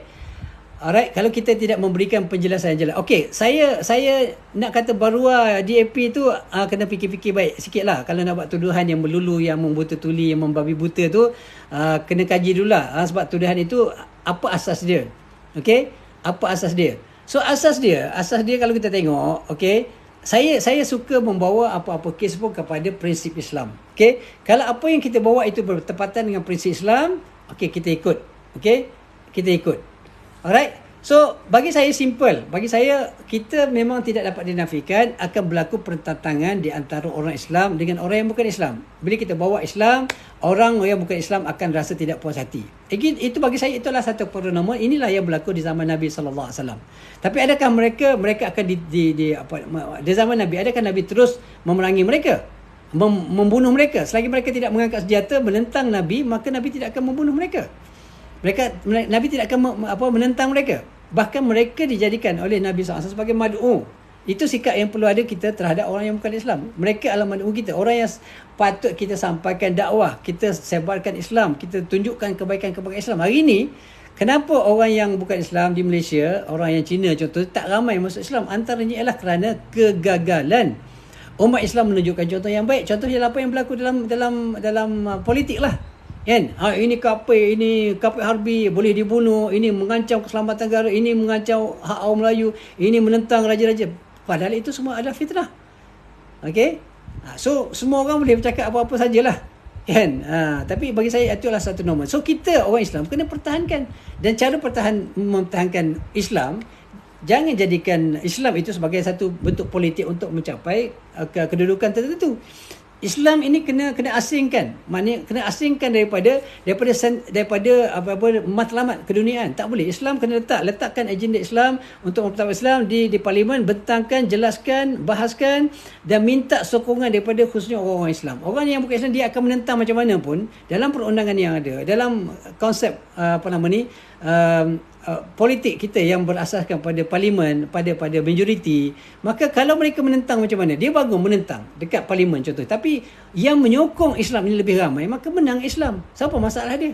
Dia attack pembentangan. Okey, bila yang penting kena kuat. Sebab itulah saya cakap orang-orang Islam ni kena bersatu. Tapi bila ajak bersatu, tak nak bersatu. Lepas tu duk marah dekat AP. So, kaedah untuk menyelesaikan masalah adalah bersatu. Kesatuan itulah menjadi kekuatan umat Islam. Tapi umat Islam berpecah. Masing-masing gila nak dapatkan jawatan. Nak ajak bersatu tak mau sebab tak boleh jadi PM. Contoh. Jadi, kita kena ubah. Ni minda kita. Pemikiran kita kena ubah. Ya, sebab itulah kalau kita nak jadi kekuatan, ya, maknanya sebab itulah Allah Ta'ala pun pesan. Kita baca je ayat tu pandai, tapi tak laksanakan bila bab pemerintahan. Tak nak sebab tak dapat jawatan dan sebagainya. Sedangkan Allah Ta'ala dah pesan, ayat ni selalu kita baca. Mana-mana pihak orang baca, wa'tasimu bihablillah jami'an, berpegang dengan tali Allah. Wala tatafarraqu, janganlah berpecah belah. Sekarang kita berpecah belah, kita melanggar ayat Quran. Tapi dakwahnya, dia punya ceramahnya muka hebat, tapi bila nak bersatu tak mau. Melanggar hukum Allah, melanggar arahan Allah SWT. Jadi kekuatan yang boleh kita capai di Malaysia ini oleh kerana kita mengamalkan sistem demokrasi ialah gabungan di antara parti-parti yang ada. Okey, bila contoh bergabung semua, kalau kita tengok akan ramai yang Islam berbanding dengan yang bukan Islam. Tapi sekarang kalau tinggalkan PH dengan DAP dengan Amanah saja contohnya, jadi DAP mungkin menang lagi besar, lagi banyak. So bila menang lagi banyak, maka dengan sendirinya dia akan menjadi suara yang kuat macam berlaku 22 semasa 2018. Jadi sebab itulah gabungan ini sangat penting. Gabungan yang dibuat oleh Datuk Seri Anwar Ibrahim bagi saya adalah sangat bagus, sebab bila dia masukkan, bila lagi ramai parti-parti yang Islam masuk, maknanya contoh je, walaupun mereka mempunyai kaedah dan juga dia punya prinsip perjuangan yang berbeza-beza macam UMNO, tapi dia meramaikan. Sebab itu jumlah ini sangat penting. Ya, sebab tu untuk menyelamatkan negara, saya sangat-sangat gembira, seronok kalau contohnya PN pun turut bersama dengan Pakatan Harapan dan perbetulkan persepsi terhadap DAP, maka saya rasa mereka akan membawa satu senario politik yang sangat berbeza, yang sangat hebat. Tapi kegagalan mereka untuk bersatu, bahkan Agung dah bagikan, dah bertitah untuk bergabung, tak nak bergabung. Jadi satu, penerakaan kepada Yang di-Pertuan Agong. Yang keduanya, menolak ayat Al-Quran yang menyuruh kita wa'tasimu bihablillah. So kalau ini sikap yang ada pada pimpinan yang ada, khususnya pada PN, maka sampai bila umat Islam akan jadi lemah? Nak lemah kena bersatu. Itu saja kaedah dia. Nak menghapuskan kelemahan kita, nak jadi kumpulan yang kuat, wajib bersatu. Saya selalu bercerita dengan pelajar-pelajar, kalau yang ideanya adalah semua parti-parti yang ada ni, contohnya, bubarkan semua, bentuk satu parti yang menggabungkan semua umat Islam di dalamnya. Contoh, bukan kita nak resis, tapi kita nak memertabatkan Islam. Itu kaedah dia. Sebab kalau kita umat Islam tidak boleh bergabung dan kita terpaksa bergabung dengan yang bukan Islam, maka sampai bila pun, sebab tu sampai bila pun Islam ini tidak boleh dimartabatkan, sampai bila pun kita nak tegakkan undang-undang Islam, kita nak tegakkan negara Islam, tak mungkin akan berlaku, sebab dalam tu kita terpaksa bergantung dengan yang bukan Islam untuk memberikan sokongan. Okey, jadi sebab tu mau tak mau kita orang Islam, saya selalu sebut pada pelajar, kalau boleh digabungkan semua parti-parti Islam, tetapi tanpa menyatakan bahawa ini mana DAP adalah musuh, tak. Kita nak demi Islam. Okey, bukan demi jawatan, demi Islam, demi future of Islam, okey, masa depan Islam, masa depan umat Islam, supaya Islam ini boleh ditegakkan di negara kita. Maka kaedah yang paling baik dan satu-satunya kaedah yang saya nampak adalah penggabungan antara parti-parti yang ada orang Melayu, orang Islam dalamnya, bergabung semua. So bila bergabung, automatically majoritinya akan adalah terdiri pada orang Islam. Kalau orang yang bergabung dalam satu parti ini, okey, maknanya mereka memang nak Islam, maka Islam akan tertegak dalam negara kita. Tapi selagi mana kita terpaksa bergabung dengan mana-mana komponen parti yang bukan Islam, maka selagi itulah saya melihat bahawa adalah satu perkara yang saya selalu cerita. Kalau di Malaysia ini, berdasarkan senario politik yang ada, adalah mustahil untuk laksanakan undang-undang Islam di negara kita. Apatah lagi kalau masing-masing bertelagak, masing-masing tak nak duduk bersama, tak nak bincang, tak nak bergabung. Jadi selagi mana itulah Islam akan jadi lemah, kerana terpaksa kita bergantung kepada mereka yang bukan Islam, okey, untuk menegakkan kerajaan. Okey, so bersatulah sahabat-sahabat, parti-parti politik, pemimpin politik, sepatutnya mereka duduk bincang secara serius, ketepikan segala bentuk perbezaan-perbezaan dan bersepakat dalam satu perkara yang boleh disepakati, kan. Jadi itu adalah satu solusi sebenarnya untuk mencari kekuatan bagi umat Islam.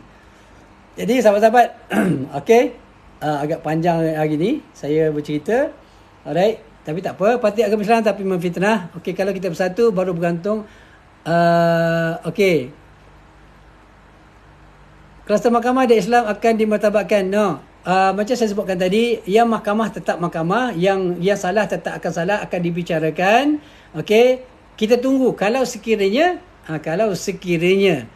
dilepaskan, baru kita boleh bercakap. Tapi selagi mana tidak dilepaskan, tanpa melalui proses-proses yang sepatutnya, maka kita tunggu dan lihat. Okey, kita tunggu dan lihat. Okey. Pilihan saya rasa elok jadi pembangkang, cuma sekarang okey. Ya, bagus sebenarnya. Okey, sebenarnya sahabat, bagi saya lah, pandangan saya, walaupun tidak berada dalam blok pembangkang, okey, sebenarnya kalau bergabung pun semuanya sebenarnya boleh ada pembangkang sebenarnya, tidak ada masalah. Macam kita dalam satu syarikat, contoh dalam satu syarikat, kita ada shareholders yang ramai. Okay, so bila kita nak buat decision, walaupun berada dalam satu company, okay, semua shareholders of the company, tetapi kalau kita nak buat satu-satu keputusan, kita kena dapatkan suara majoriti, betul tak? Majoriti, yes. Mereka akan setuju. Okay, katalah kita nak buat projek, satu company nak buat projek, dan projek tu dia punya modal dia katalah 10 juta. Contoh kan.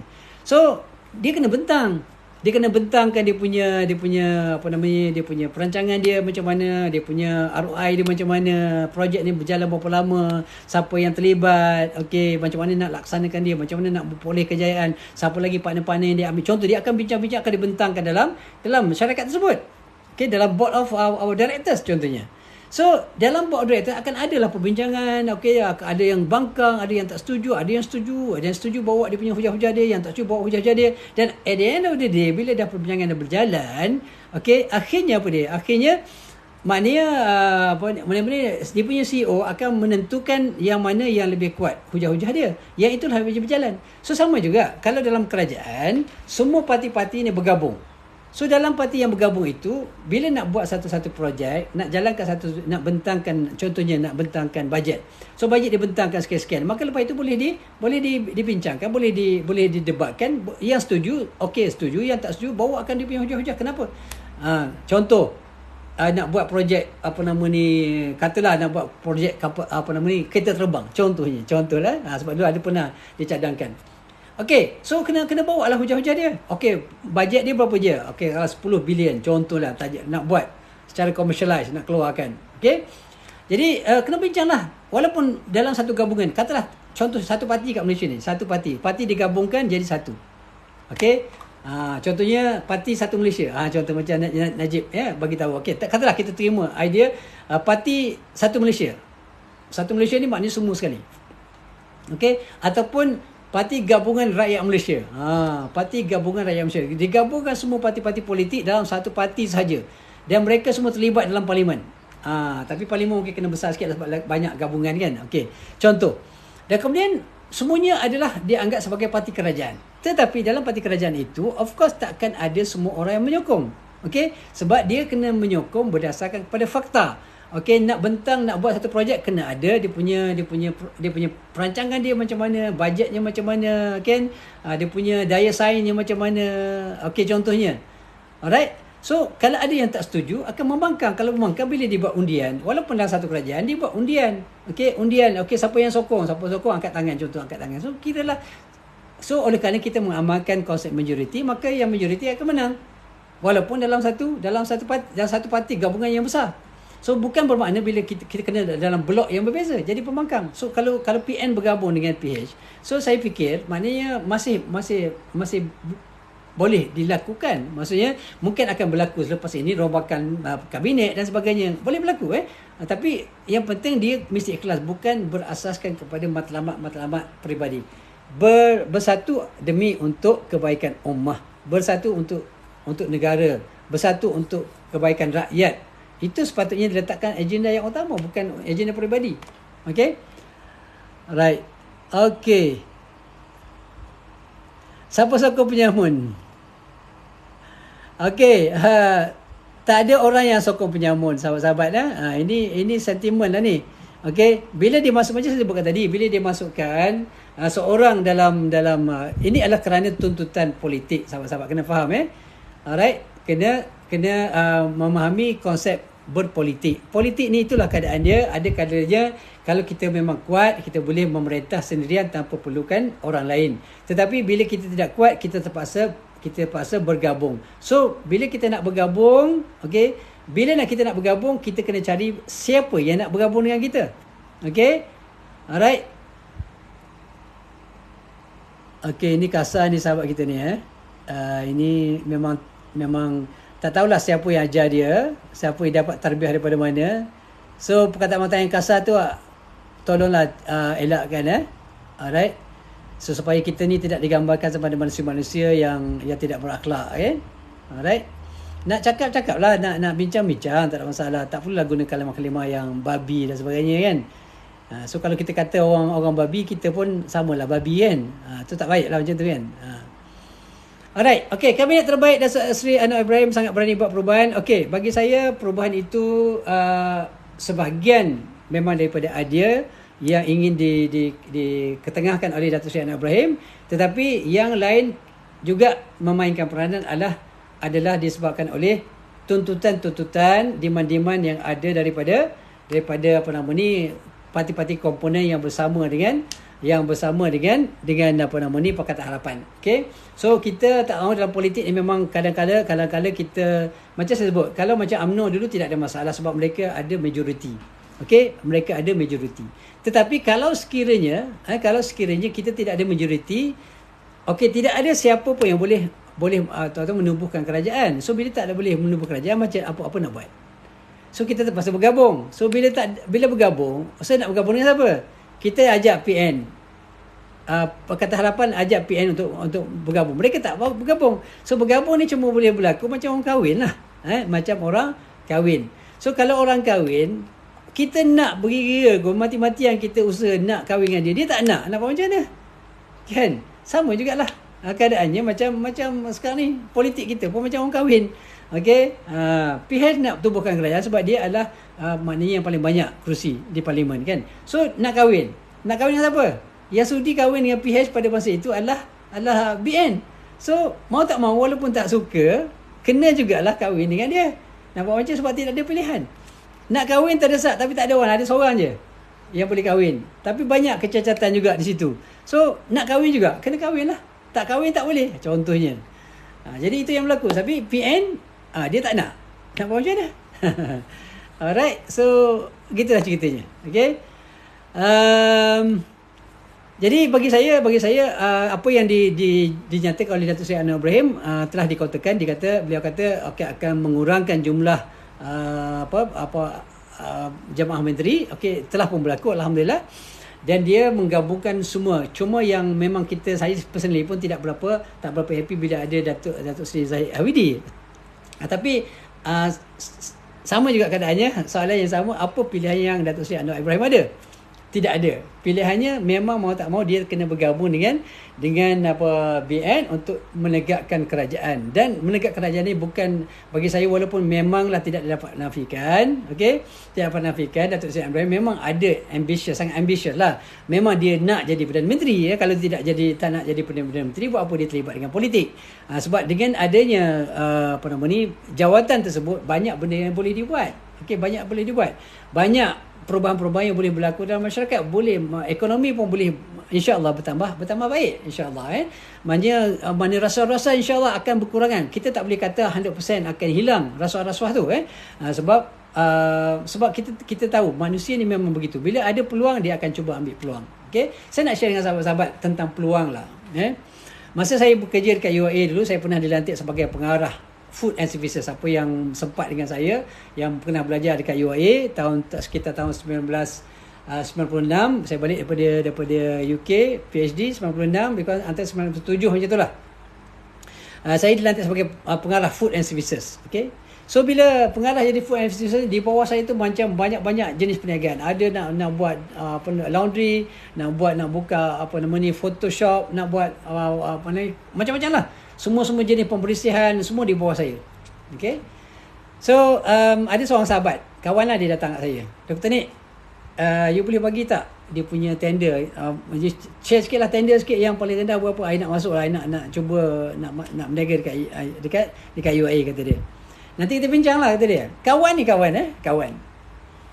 Jadi kalau saya tidak ada pendirian yang tegas tentang rasuah dan sebagainya, saya mungkin ambil kalau saya ambil, mungkin saya dalam penjara sekarang, kena tangkap contoh. Jadi dia, maknanya nak cerita sahabat-sahabat, kalau dekat UIA tu, satu mahallah ataupun satu kafe dekat dia punya asrama tu, satu hari punya collection 1,000 collection dia. So kalau katalah satu bulan 30,000 collection dia, kalau untung dia katalah 50%, 15,000. Kalau saya kata boleh tak bagi saya 10% daripada 15,000, I think saya boleh dapat 1,500 satu mahalah satu. Kalau ada 10, tak 15,000 sebulan. Sebab yang meluluskan adalah komiti, dan saya chair the komiti. Okey, untuk meluluskan, maknanya orang nak dapat kontrak apa semua dalam UIA itu saya uruskan. Okey, contohnya. Nak ceritanya, itu baru peringkat universiti. Bayangkan peringkat negara yang berbilion projeknya. Jadi kalau ada rasuah begini, kalau ada peluang dekat sini, yang pakai kopiah ke tak pakai kopiah ke, dia akan rasa ini ada peluang. Jadi syaitan ini dia sangat pandai, sangat bijak, sahabat-sahabat. Kalau kita tengok, kalau kita orang yang tidak ada peluang, contohnya kita duduk, sebab itulah kadang-kadang tak berani juga saya nak cakap lebih-lebih pasal rasuah ni, sebab orang tak pernah bagi rasuah kat kita. Cuma dalam kes masa jadi pengarah tu adalah sekali percubaan. Okay, Alhamdulillah, Allah Ta'ala lindunglah. Tapi nak ceritanya, peluang yang ada depan mata, maksudnya dia boleh melantik. Kalau dulu kita ada pemimpin yang terdulu, maknanya melantik secara direct nego, terus lantik, tanpa ada perlu pergi kepada tak perlu masuk tender, tak perlu nak pergi nak interview, tak perlu apa-apa, terus dapat direct nego. Dan bila direct nego ni, maknanya chances untuk terlibat dengan rasuah sangat tinggi. Sebab itulah ramai yang terlibat dengan rasuah. Okey, boleh, tapi you bagilah, pandai-pandailah. Pandai-pandailah atur macam mana kan. So yang tu yang kita nampak ahli politik kaya-kaya tu dapat satu term pun dah jadi jutawan besar. Rumah dah boleh meningkat besar. Sebab apa? Bukan gaji yang besar, tapi luar tu yang besar. Yang besar tu adalah besar. Maknanya dapat kontrak itu ini banyak benda yang terlibat dengan rasuah. Jadi sebab itulah saya yakin Datuk Seri Anwar Ibrahim, kalau beliau betul-betul serius untuk membawa agenda untuk menentang rasuah habis-habisan, saya yakin dia akan makna berkurangan. Saya nak kata 100% hilang tu tidak mungkin, kerana rasuah ni kadang-kadang dia sukar untuk di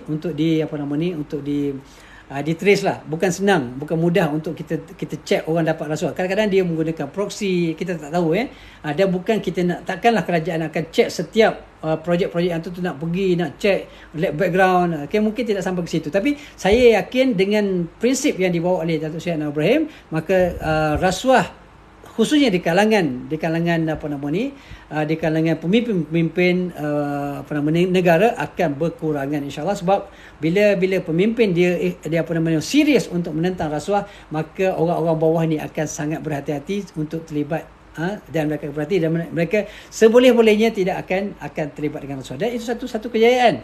Okey, dan Datuk Seri Anwar Ibrahim juga mengatakan bahawa saiz kabinet akan dikecilkan. Yes, dia telah melakukannya. Dan ini satu kejayaan yang awal yang betul-betul tengok memang serius Datuk Seri Ibrahim untuk membuat. Cuma dalam pelantikan siapa tu dia ada isu sikit kat situ sebab dia tidak ada pilihan. Datuk Seri Zahid Hamidi kalau boleh memang Datuk Seri Ibrahim tak nak sebab dia terlibat dengan masih lagi dalam perbicaraan, tapi apa pilihan yang ada pada Datuk Seri Ibrahim masih dia tidak boleh buat apa-apa. Kalau tak buat akhirnya kerajaan tidak boleh ditubuhkan. Okey, jadi tidak ada pilihan. Right? Gaji pun tak ambil, Menteri Keuangan ambil tak? Okey, bagi saya kalau wallahualam kita tak tahu, tapi kalau sekiranya dah tak ambil itu pun patutnya kita menghargailah usaha walaupun tidaklah maknanya besar sangat. Okey, tidak sampai juta-juta. Tapi setahun mungkin lebih pada 1 juta, 2 juta lah.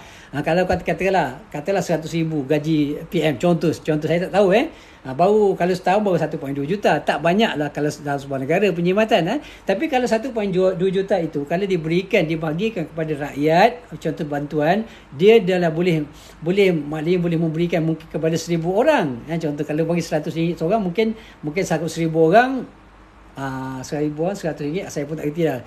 Automatik matematik ni lemah sikit. So katalah kalau 1.2 juta tu boleh berikan RM100, okey, ataupun RM1,000 kepada 1,000 orang. Itu satu perkara yang sangat bagus. Itu pun sangat bagus. Jadi bagi saya apa yang dilakukan oleh Datuk Seri Anwar Ibrahim satu permulaan yang sangat bagus. Alhamdulillah dari sudut pemilihan kabinet pun, walaupun kita expect ramai yang tak sepatut dilantik, ada yang contohnya Tengku Zafrul yang dah kalah dekat dengan Dr. Zul, kemudian dilantik pula jadi senator, kemudian jadi menteri balik kan. Jadi itu kita tak boleh nak buat apa sebab itu adalah permintaan, bagi saya adalah permintaan daripada parti, daripada gabungan Barisan Nasional. So apa saja yang dicadangkan oleh mereka, mau tidak mau Datuk Seri Anwar Ibrahim kena terima, sebab kalau tak terima dia kata kami tarik diri, tak akan menyokong. Bila tak akan menyokong maka akan jatuh kerajaan, tak boleh ditegakkan kerajaan. Bila tak boleh tegakkan kerajaan maka akan jadi masalah siapa dia? Masalahnya kita juga, rakyat yang akan jadi masalah. Betul tak sahabat-sahabat? Jadi kita tidak sokong penyamun sahabat-sahabat. Memang lagu itu lagu yang memang sangat famous lah, sangat orang kata viral lah masa pilihan raya itu kan. Saya pun suka lagu tu. Hoi hoi hoi kan. Tapi itu fakta sebab ramai, bukan semua tapi ramai di kalangan mereka yang terlibat dengan rasuah. Sebab itulah macam ramai juga di kalangan mereka yang tidak dinaikkan sebagai menteri. Contohnya Bung Mokhtar terlibat dengan rasuah, masih lagi pembicaraan, jadi tidak dilantik. Okey, Syed Saddiq juga terlibat dengan pembicaraan, juga tidak dinaikkan. Lim Guang Eng pun juga tidak dinaikkan. Okey, contohnya. Okey, jadi kenapa mereka tidak dilantik? Kerana mereka terlibat dengan rasuah. Mereka ini terlibat dengan dalam pembicaraan. Tetapi kenapa Zahid Hamidi tidak ada pilihan? Kalau yang lain ada pilihan lagi, tak lantik pun tidak ada masalah. Okey, tetapi Zahid Hamidi tidak ada pilihan. Bukan Zahid Hamidi ni bersih, tak. Zahid Hamidi masih lagi terpaksa dan mesti berhadapan dengan kes. Okey, dan saya tidak fikir Datuk Seri Anwar Ibrahim akan masuk campur dalam kes-kes yang melibatkan perbicaraan. Kalau masuk, maka akan terjejaslah keyakinan rakyat kepada dia, dan hatta daripada kita yang menyokong Pakatan Harapan pun akan mula luntur kepercayaan dan keyakinan kepada Datuk Seri Anwar Ibrahim kalau Datuk Seri Anwar Ibrahim terbukti telah masuk campur ataupun campur tangan dalam urusan-urusan perbicaraan, contohnya mengarahkan supaya kes itu ditarik oleh Peguam Negara contohnya. Maka lepas macam itu je, maka itu akan menyebabkan, maknanya orang kata dignity ataupun maruah Datuk Seri Anwar Ibrahim akan sangat-sangat tercemar, bukan saja dalam negara tapi luar negara. Okey, dan saya tak fikir Datuk Seri Anwar Ibrahim akan mengambil risiko tersebut. Bagi saya Datuk Seri Anwar Ibrahim lebih rela mana dijatuhkan dan tidak lagi jadi Perdana Menteri, kerana bagi saya Datuk Seri Anwar Ibrahim adalah man of principle. Mereka seorang yang sangat kuat berpegang kepada kepada prinsip-prinsip yang nak dibawa ke dalam negara. Okey. Alright, sahabat-sahabat, dah 8:09 tadi 8 okey 7:30 8:30 dekat 2 jam dah kita bersama. Okey, terima kasih kepada sahabat-sahabat yang masih lagi bersama. Alright, alhamdulillah. Okey, mudah-mudahan apa yang kita bincangkan ada sedikit sebanyak kebaikan lah. Walaupun saya ni bukan orang politik, saya ahli amanah lah, alhamdulillah. Tapi bukan ahli bukan AJK, bukan apa, ahli biasa-biasa sahaja. So saya cuma ada rasa bertanggungjawab lah untuk bersama-sama untuk memperjuangkan keadilan, bersama-sama memperjuangkan kebenaran, menolak semua bentuk kebobrokan yang berlaku dalam masyarakat, rasuah, kita tolak habis-habisan. Tapi dalam kes Zahid Hamidi ni dia special case lah, kita kata dia dipanggil sebagai satu exception lah, satu bentuk pengecualian yang memang kita tidak mahu, tapi kita tidak ada pilihan kecuali untuk melakukan hal demikian. Okey.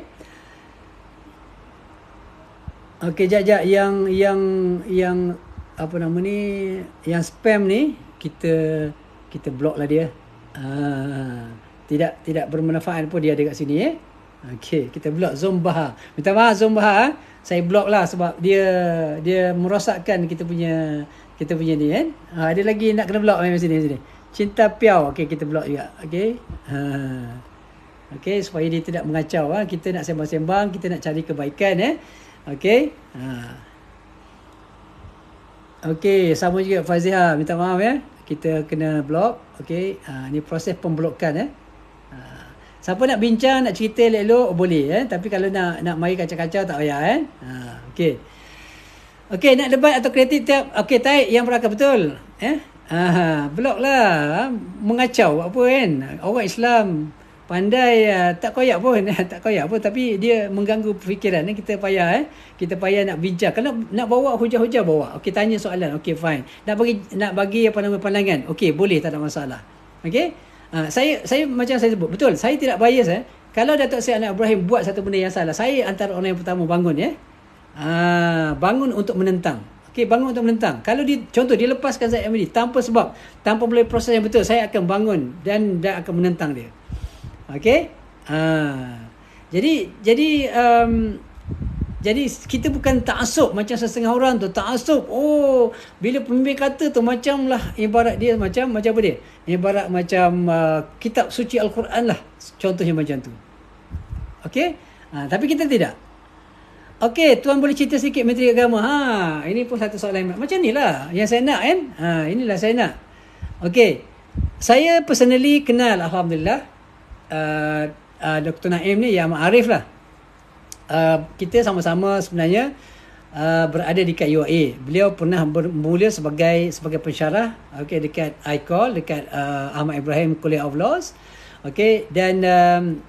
Dan alhamdulillah lepas tu beliau mula terlibat dengan mahkamah, menjadi hakim di mahkamah. Dia bermula dekat Selangor, kemudian akhirnya dia naik pangkat sehinggalah menjadi ketua hakim syar'i, kalau tak silap saya jawatan terakhir beliau. Ada pengarah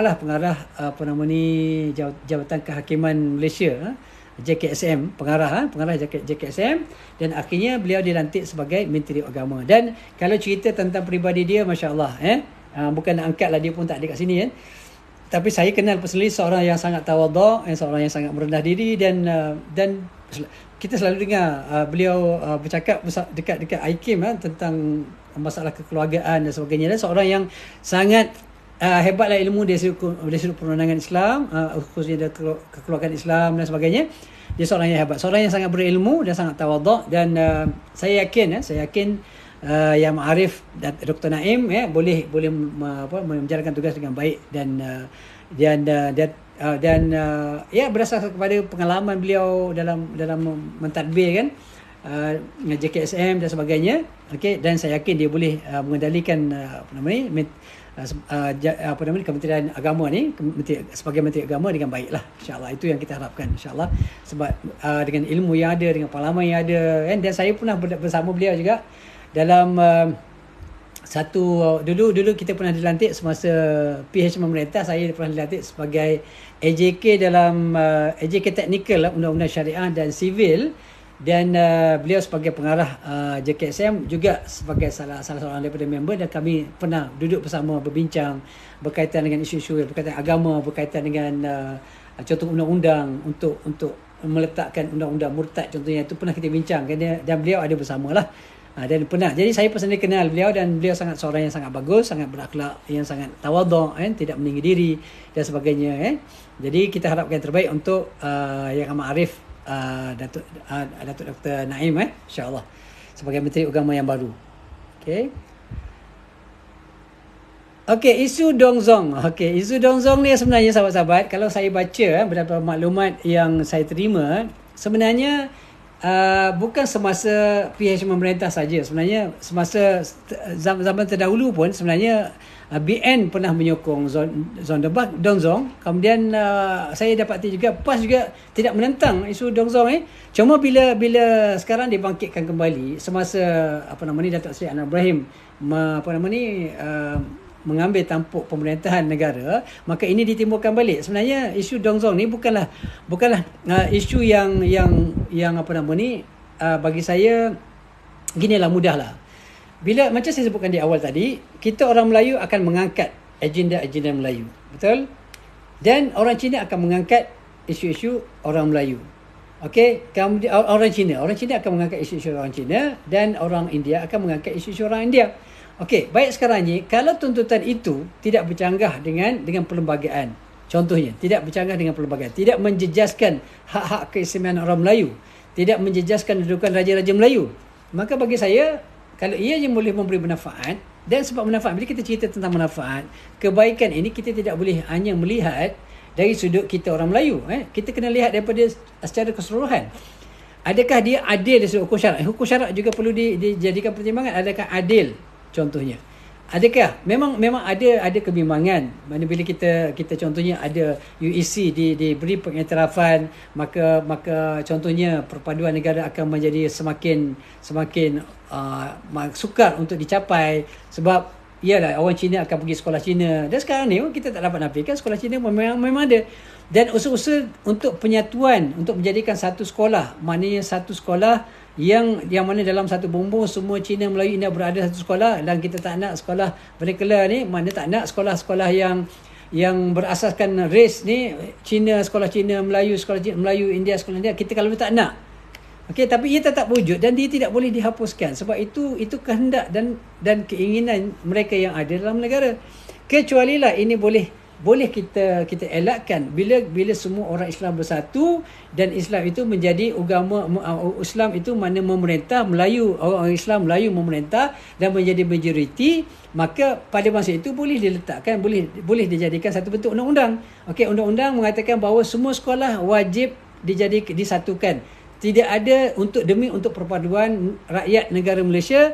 Contoh, maka walaupun orang DAP tak sokong, gerakan tak sokong, contohnya MCA tak sokong, tapi mereka adalah suara minoriti dalam parlimen. So bila kerajaan memberikan cadangan bahawa sekolah-sekolah yang ada yang sekolah-sekolah jenis kebangsaan Cina ke India ke, contohnya, tidak lagi boleh dilaksanakan bermula daripada 5 tahun daripada sekarang, maknanya tidak ada akan sekolah baru akan dibina. Yang ada ini lepas 5 tahun mereka akan diintegratekan, masukkan dalam sekolah, satu sekolah integrasi. Integrasi makna antara kaum, sekolah integrasi antara kaum, semua masuk kat situ. Bolehlah buat kalau ada kesatuan. Tapi kalau selagi mana tidak ada kesatuan, mereka akan terus menuntut. Bila mereka menuntut, mau tidak mau, kadang-kala bila dalam keadaan yang tidak teguh seperti sekarang ini, maka ada kemungkinan UAC ni akan diluluskan. Saya tidak nampak ia adalah satu perkara yang mustahil. Dan bagi saya itu adalah selagi mana tuntutan itu tidak menjejaskan, macam saya sebut yang asas saya, tidak menjejaskan agama Islam, tidak menjejaskan hak-hak orang Melayu, contohnya tidak menjejaskan kedudukan raja-raja Melayu, maka kalau tidak bertentangan dengan perlembagaan, kalau itu tidak melanggar, maka bagi saya berikanlah hak mereka. Bagi saya simple je. Selagi mana ia tidak bercanggah dengan undang-undang, tidak bercanggah dengan undang Islam, undang-undang negara, maka kenapa kita nak halang? Kalau itu boleh memberikan manfaat pada mereka. Sebab kita dalam isu sekarang ni, kita tidak ada kuasa. Itu masalah dia. Kita terpaksa bergantung pada mereka. Dan bila mereka tuntut sesuatu, maka mau tidak mau kadang-kadang kita terpaksa mengikut. Sebab kita lemah. Sebab itulah untuk kuat, sahabat-sahabat, kita kena bersatu. Tak boleh berpecah. Okey, barulah kita kuat. Barulah orang tak boleh tuntut berbagai-bagai.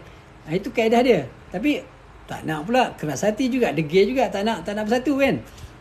Dah macam mana? So nak marah dekat China, nak marah dekat Donzong dan sebagainya.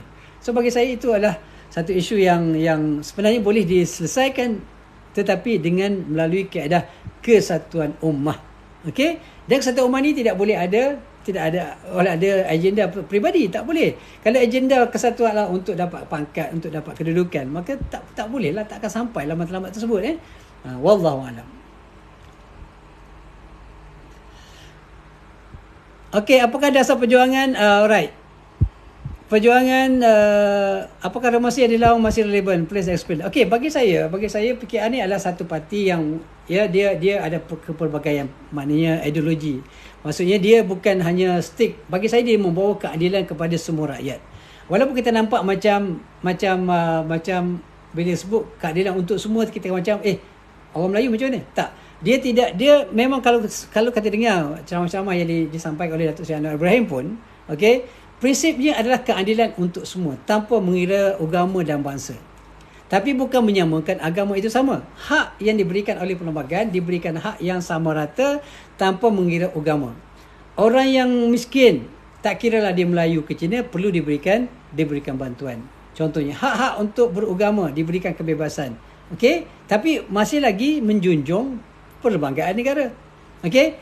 So reformasi ni bagi saya adalah untuk kita buat transformasi, macam reform, melakukan perubahan di dalam pentadbiran negara. Asasnya sekali antaranya rasuah, elakkan pembaziran, elakkan ketirisan yang berlaku dalam perlembagaan negara. Bagi saya itu satu perjuangan yang boleh diterima pakai dan tidak bercanggah dengan hukum syarak pun. Dia yang tak bolehnya adalah kita memperjuangkan sesuatu yang bercanggah dengan hukum syarak. Artinya contoh, dalam hukum syarak menentukan bahawa Islam mesti diutamakan. Hifzuddin itu adalah utama. Tiba-tiba ada dasar mengatakan semua agama adalah sama kedudukan dia. Contohnya. Maka itu bercanggah. So bila bercanggah, maka kita tentanglah. Saya bukan ahli politik, saya bukan ahli PKR, tapi apa yang saya dapat faham daripada sedikit pembacaan dan juga sedikit apa yang selalu diwar-warkan, selalu disebutkan dalam ceramah-ceramah Datuk Anwar Ibrahim, itu yang saya nampak. Beliau mahukan keadilan itu diberikan kepada semua rakyat tanpa mengira agama dan bangsa. Maka bagi saya tidak ada sebab itu saya sebutkan tadi, kalau dia bercanggah dengan perlembagaan ataupun pengedaran negara, maka perlu ditolaklah. Mudah je. Kita lihat perlembagaan. Kalau perlembagaan kata tidak boleh, tak boleh lah. Simple je. Alright.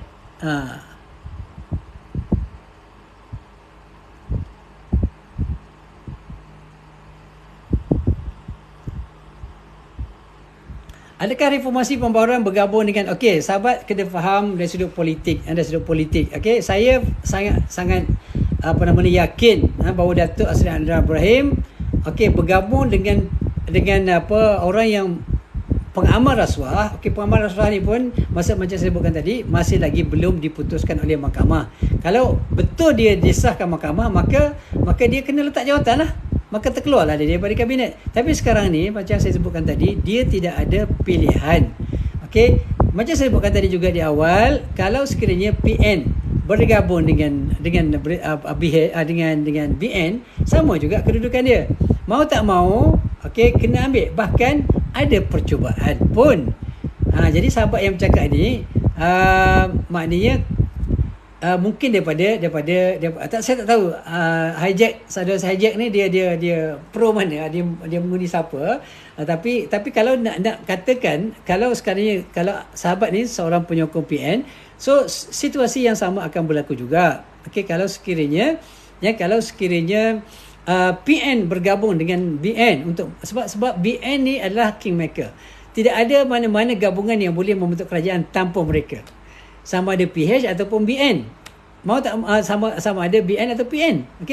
So PN pun kalau dia nak kepada BN, dia terpaksa ikut apa kehendak daripada BN. BN nak Zahid Hamidi jadi TPM, wajib ambil. Dia kata kalau tak ambil kami tak terima, tak bergabung. So ini yang berlaku. So sekarang ni kita bila bergabung bukan bermaksudnya kita tunduk dengan kehendak ataupun kita menyokong rasuah, tak. Itu adalah strategi politik untuk kita dapatkan kuasa untuk membina satu bentuk kerajaan. Kalau tidak boleh dibentuk kerajaan. So ini yang berlaku, bukan menyokong. Sahabat-sahabat kena faham, kena tengok perbezaan dia. Alright. Okey sahabat-sahabat, saya rasa cukuplah, dah lebih kurang 2 jam kita bersama, dan mudah-mudahan adalah sikit sebanyak kebaikan daripada apa yang yang saya kongsikan sini. Mudah-mudahan ada kebaikan. Yang baik adalah daripada Allah SWT, yang tak baik, yang salah itu yang tak baik itu adalah kelemahan saya. Minta maaf banyak-banyak. Terima kasih banyak-banyak sahabat kerana bersama. InsyaAllah. Alright. Mudah-mudahan kembalilah kita kepada ketetapan Allah SWT. Segala-galanya adalah ketetapan Allah. Zahid Hamidi berada di situ, siapa yang tentukan adalah Allah. Kita balik kepada asas dia. Jadi semua apa yang berlaku dalam dunia adalah ketetapan Allah SWT, maka kita terima dan redha, dan kita lihat dan perhatikan. Kalau ada berlaku apa kecacatan, kekurangan yang salah, bercanggah, kita bangun sama-sama menentang. Saya pun sama begitu sahabat-sahabat. Saya bukan jenis orang yang ikut membotol-tuli, ta'assub, salah betul pun ikut, betul tak. Kita akan sokong bila Datuk Seri Anwar Ibrahim dan juga kabinet yang ada melakukan kebaikan untuk rakyat.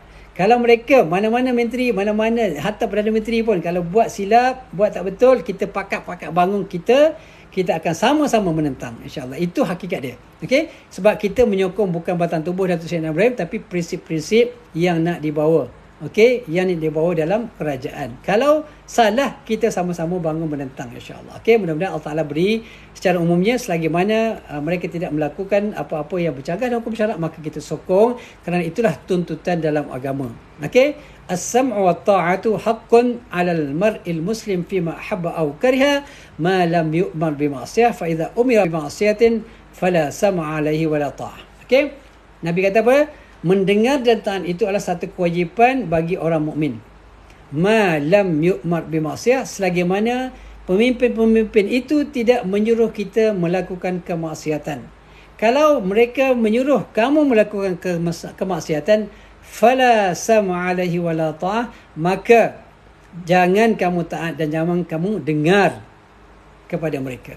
Setakat ini kita masih belum melihat apa-apa kecacatan, apa-apa perkara yang bertentangan dengan hukum syarak berlaku dalam kerajaan. Kalau ada, maka haram kita menyokong mereka, dan kita wajib bangun dan juga berusaha untuk menjatuhkan mereka dalam PRU ke-16 nanti. Tapi saya yakin insyaAllah pimpinan yang ada sekarang, yang dipimpin oleh Datuk Seri Anwar Ibrahim, insyaAllah akan menjadi kerajaan yang lebih baik, yang walaupun tidak sempurna, saya yakin kerajaan yang ada lebih baik daripada kerajaan yang terdahulu, insyaAllah. Itulah kita doakan. Mudah-mudahan Allah Ta'ala memakbulkan doa kita. Yang baik daripada Allah, yang lemah, yang kurang adalah kelemahan saya sendiri. Minta maaf banyak-banyak, dan terima kasih pada sahabat-sahabat yang bersama sepanjang live kita pada pagi ini, insyaAllah. Assalamualaikum warahmatullahi wabarakatuh. Syukran.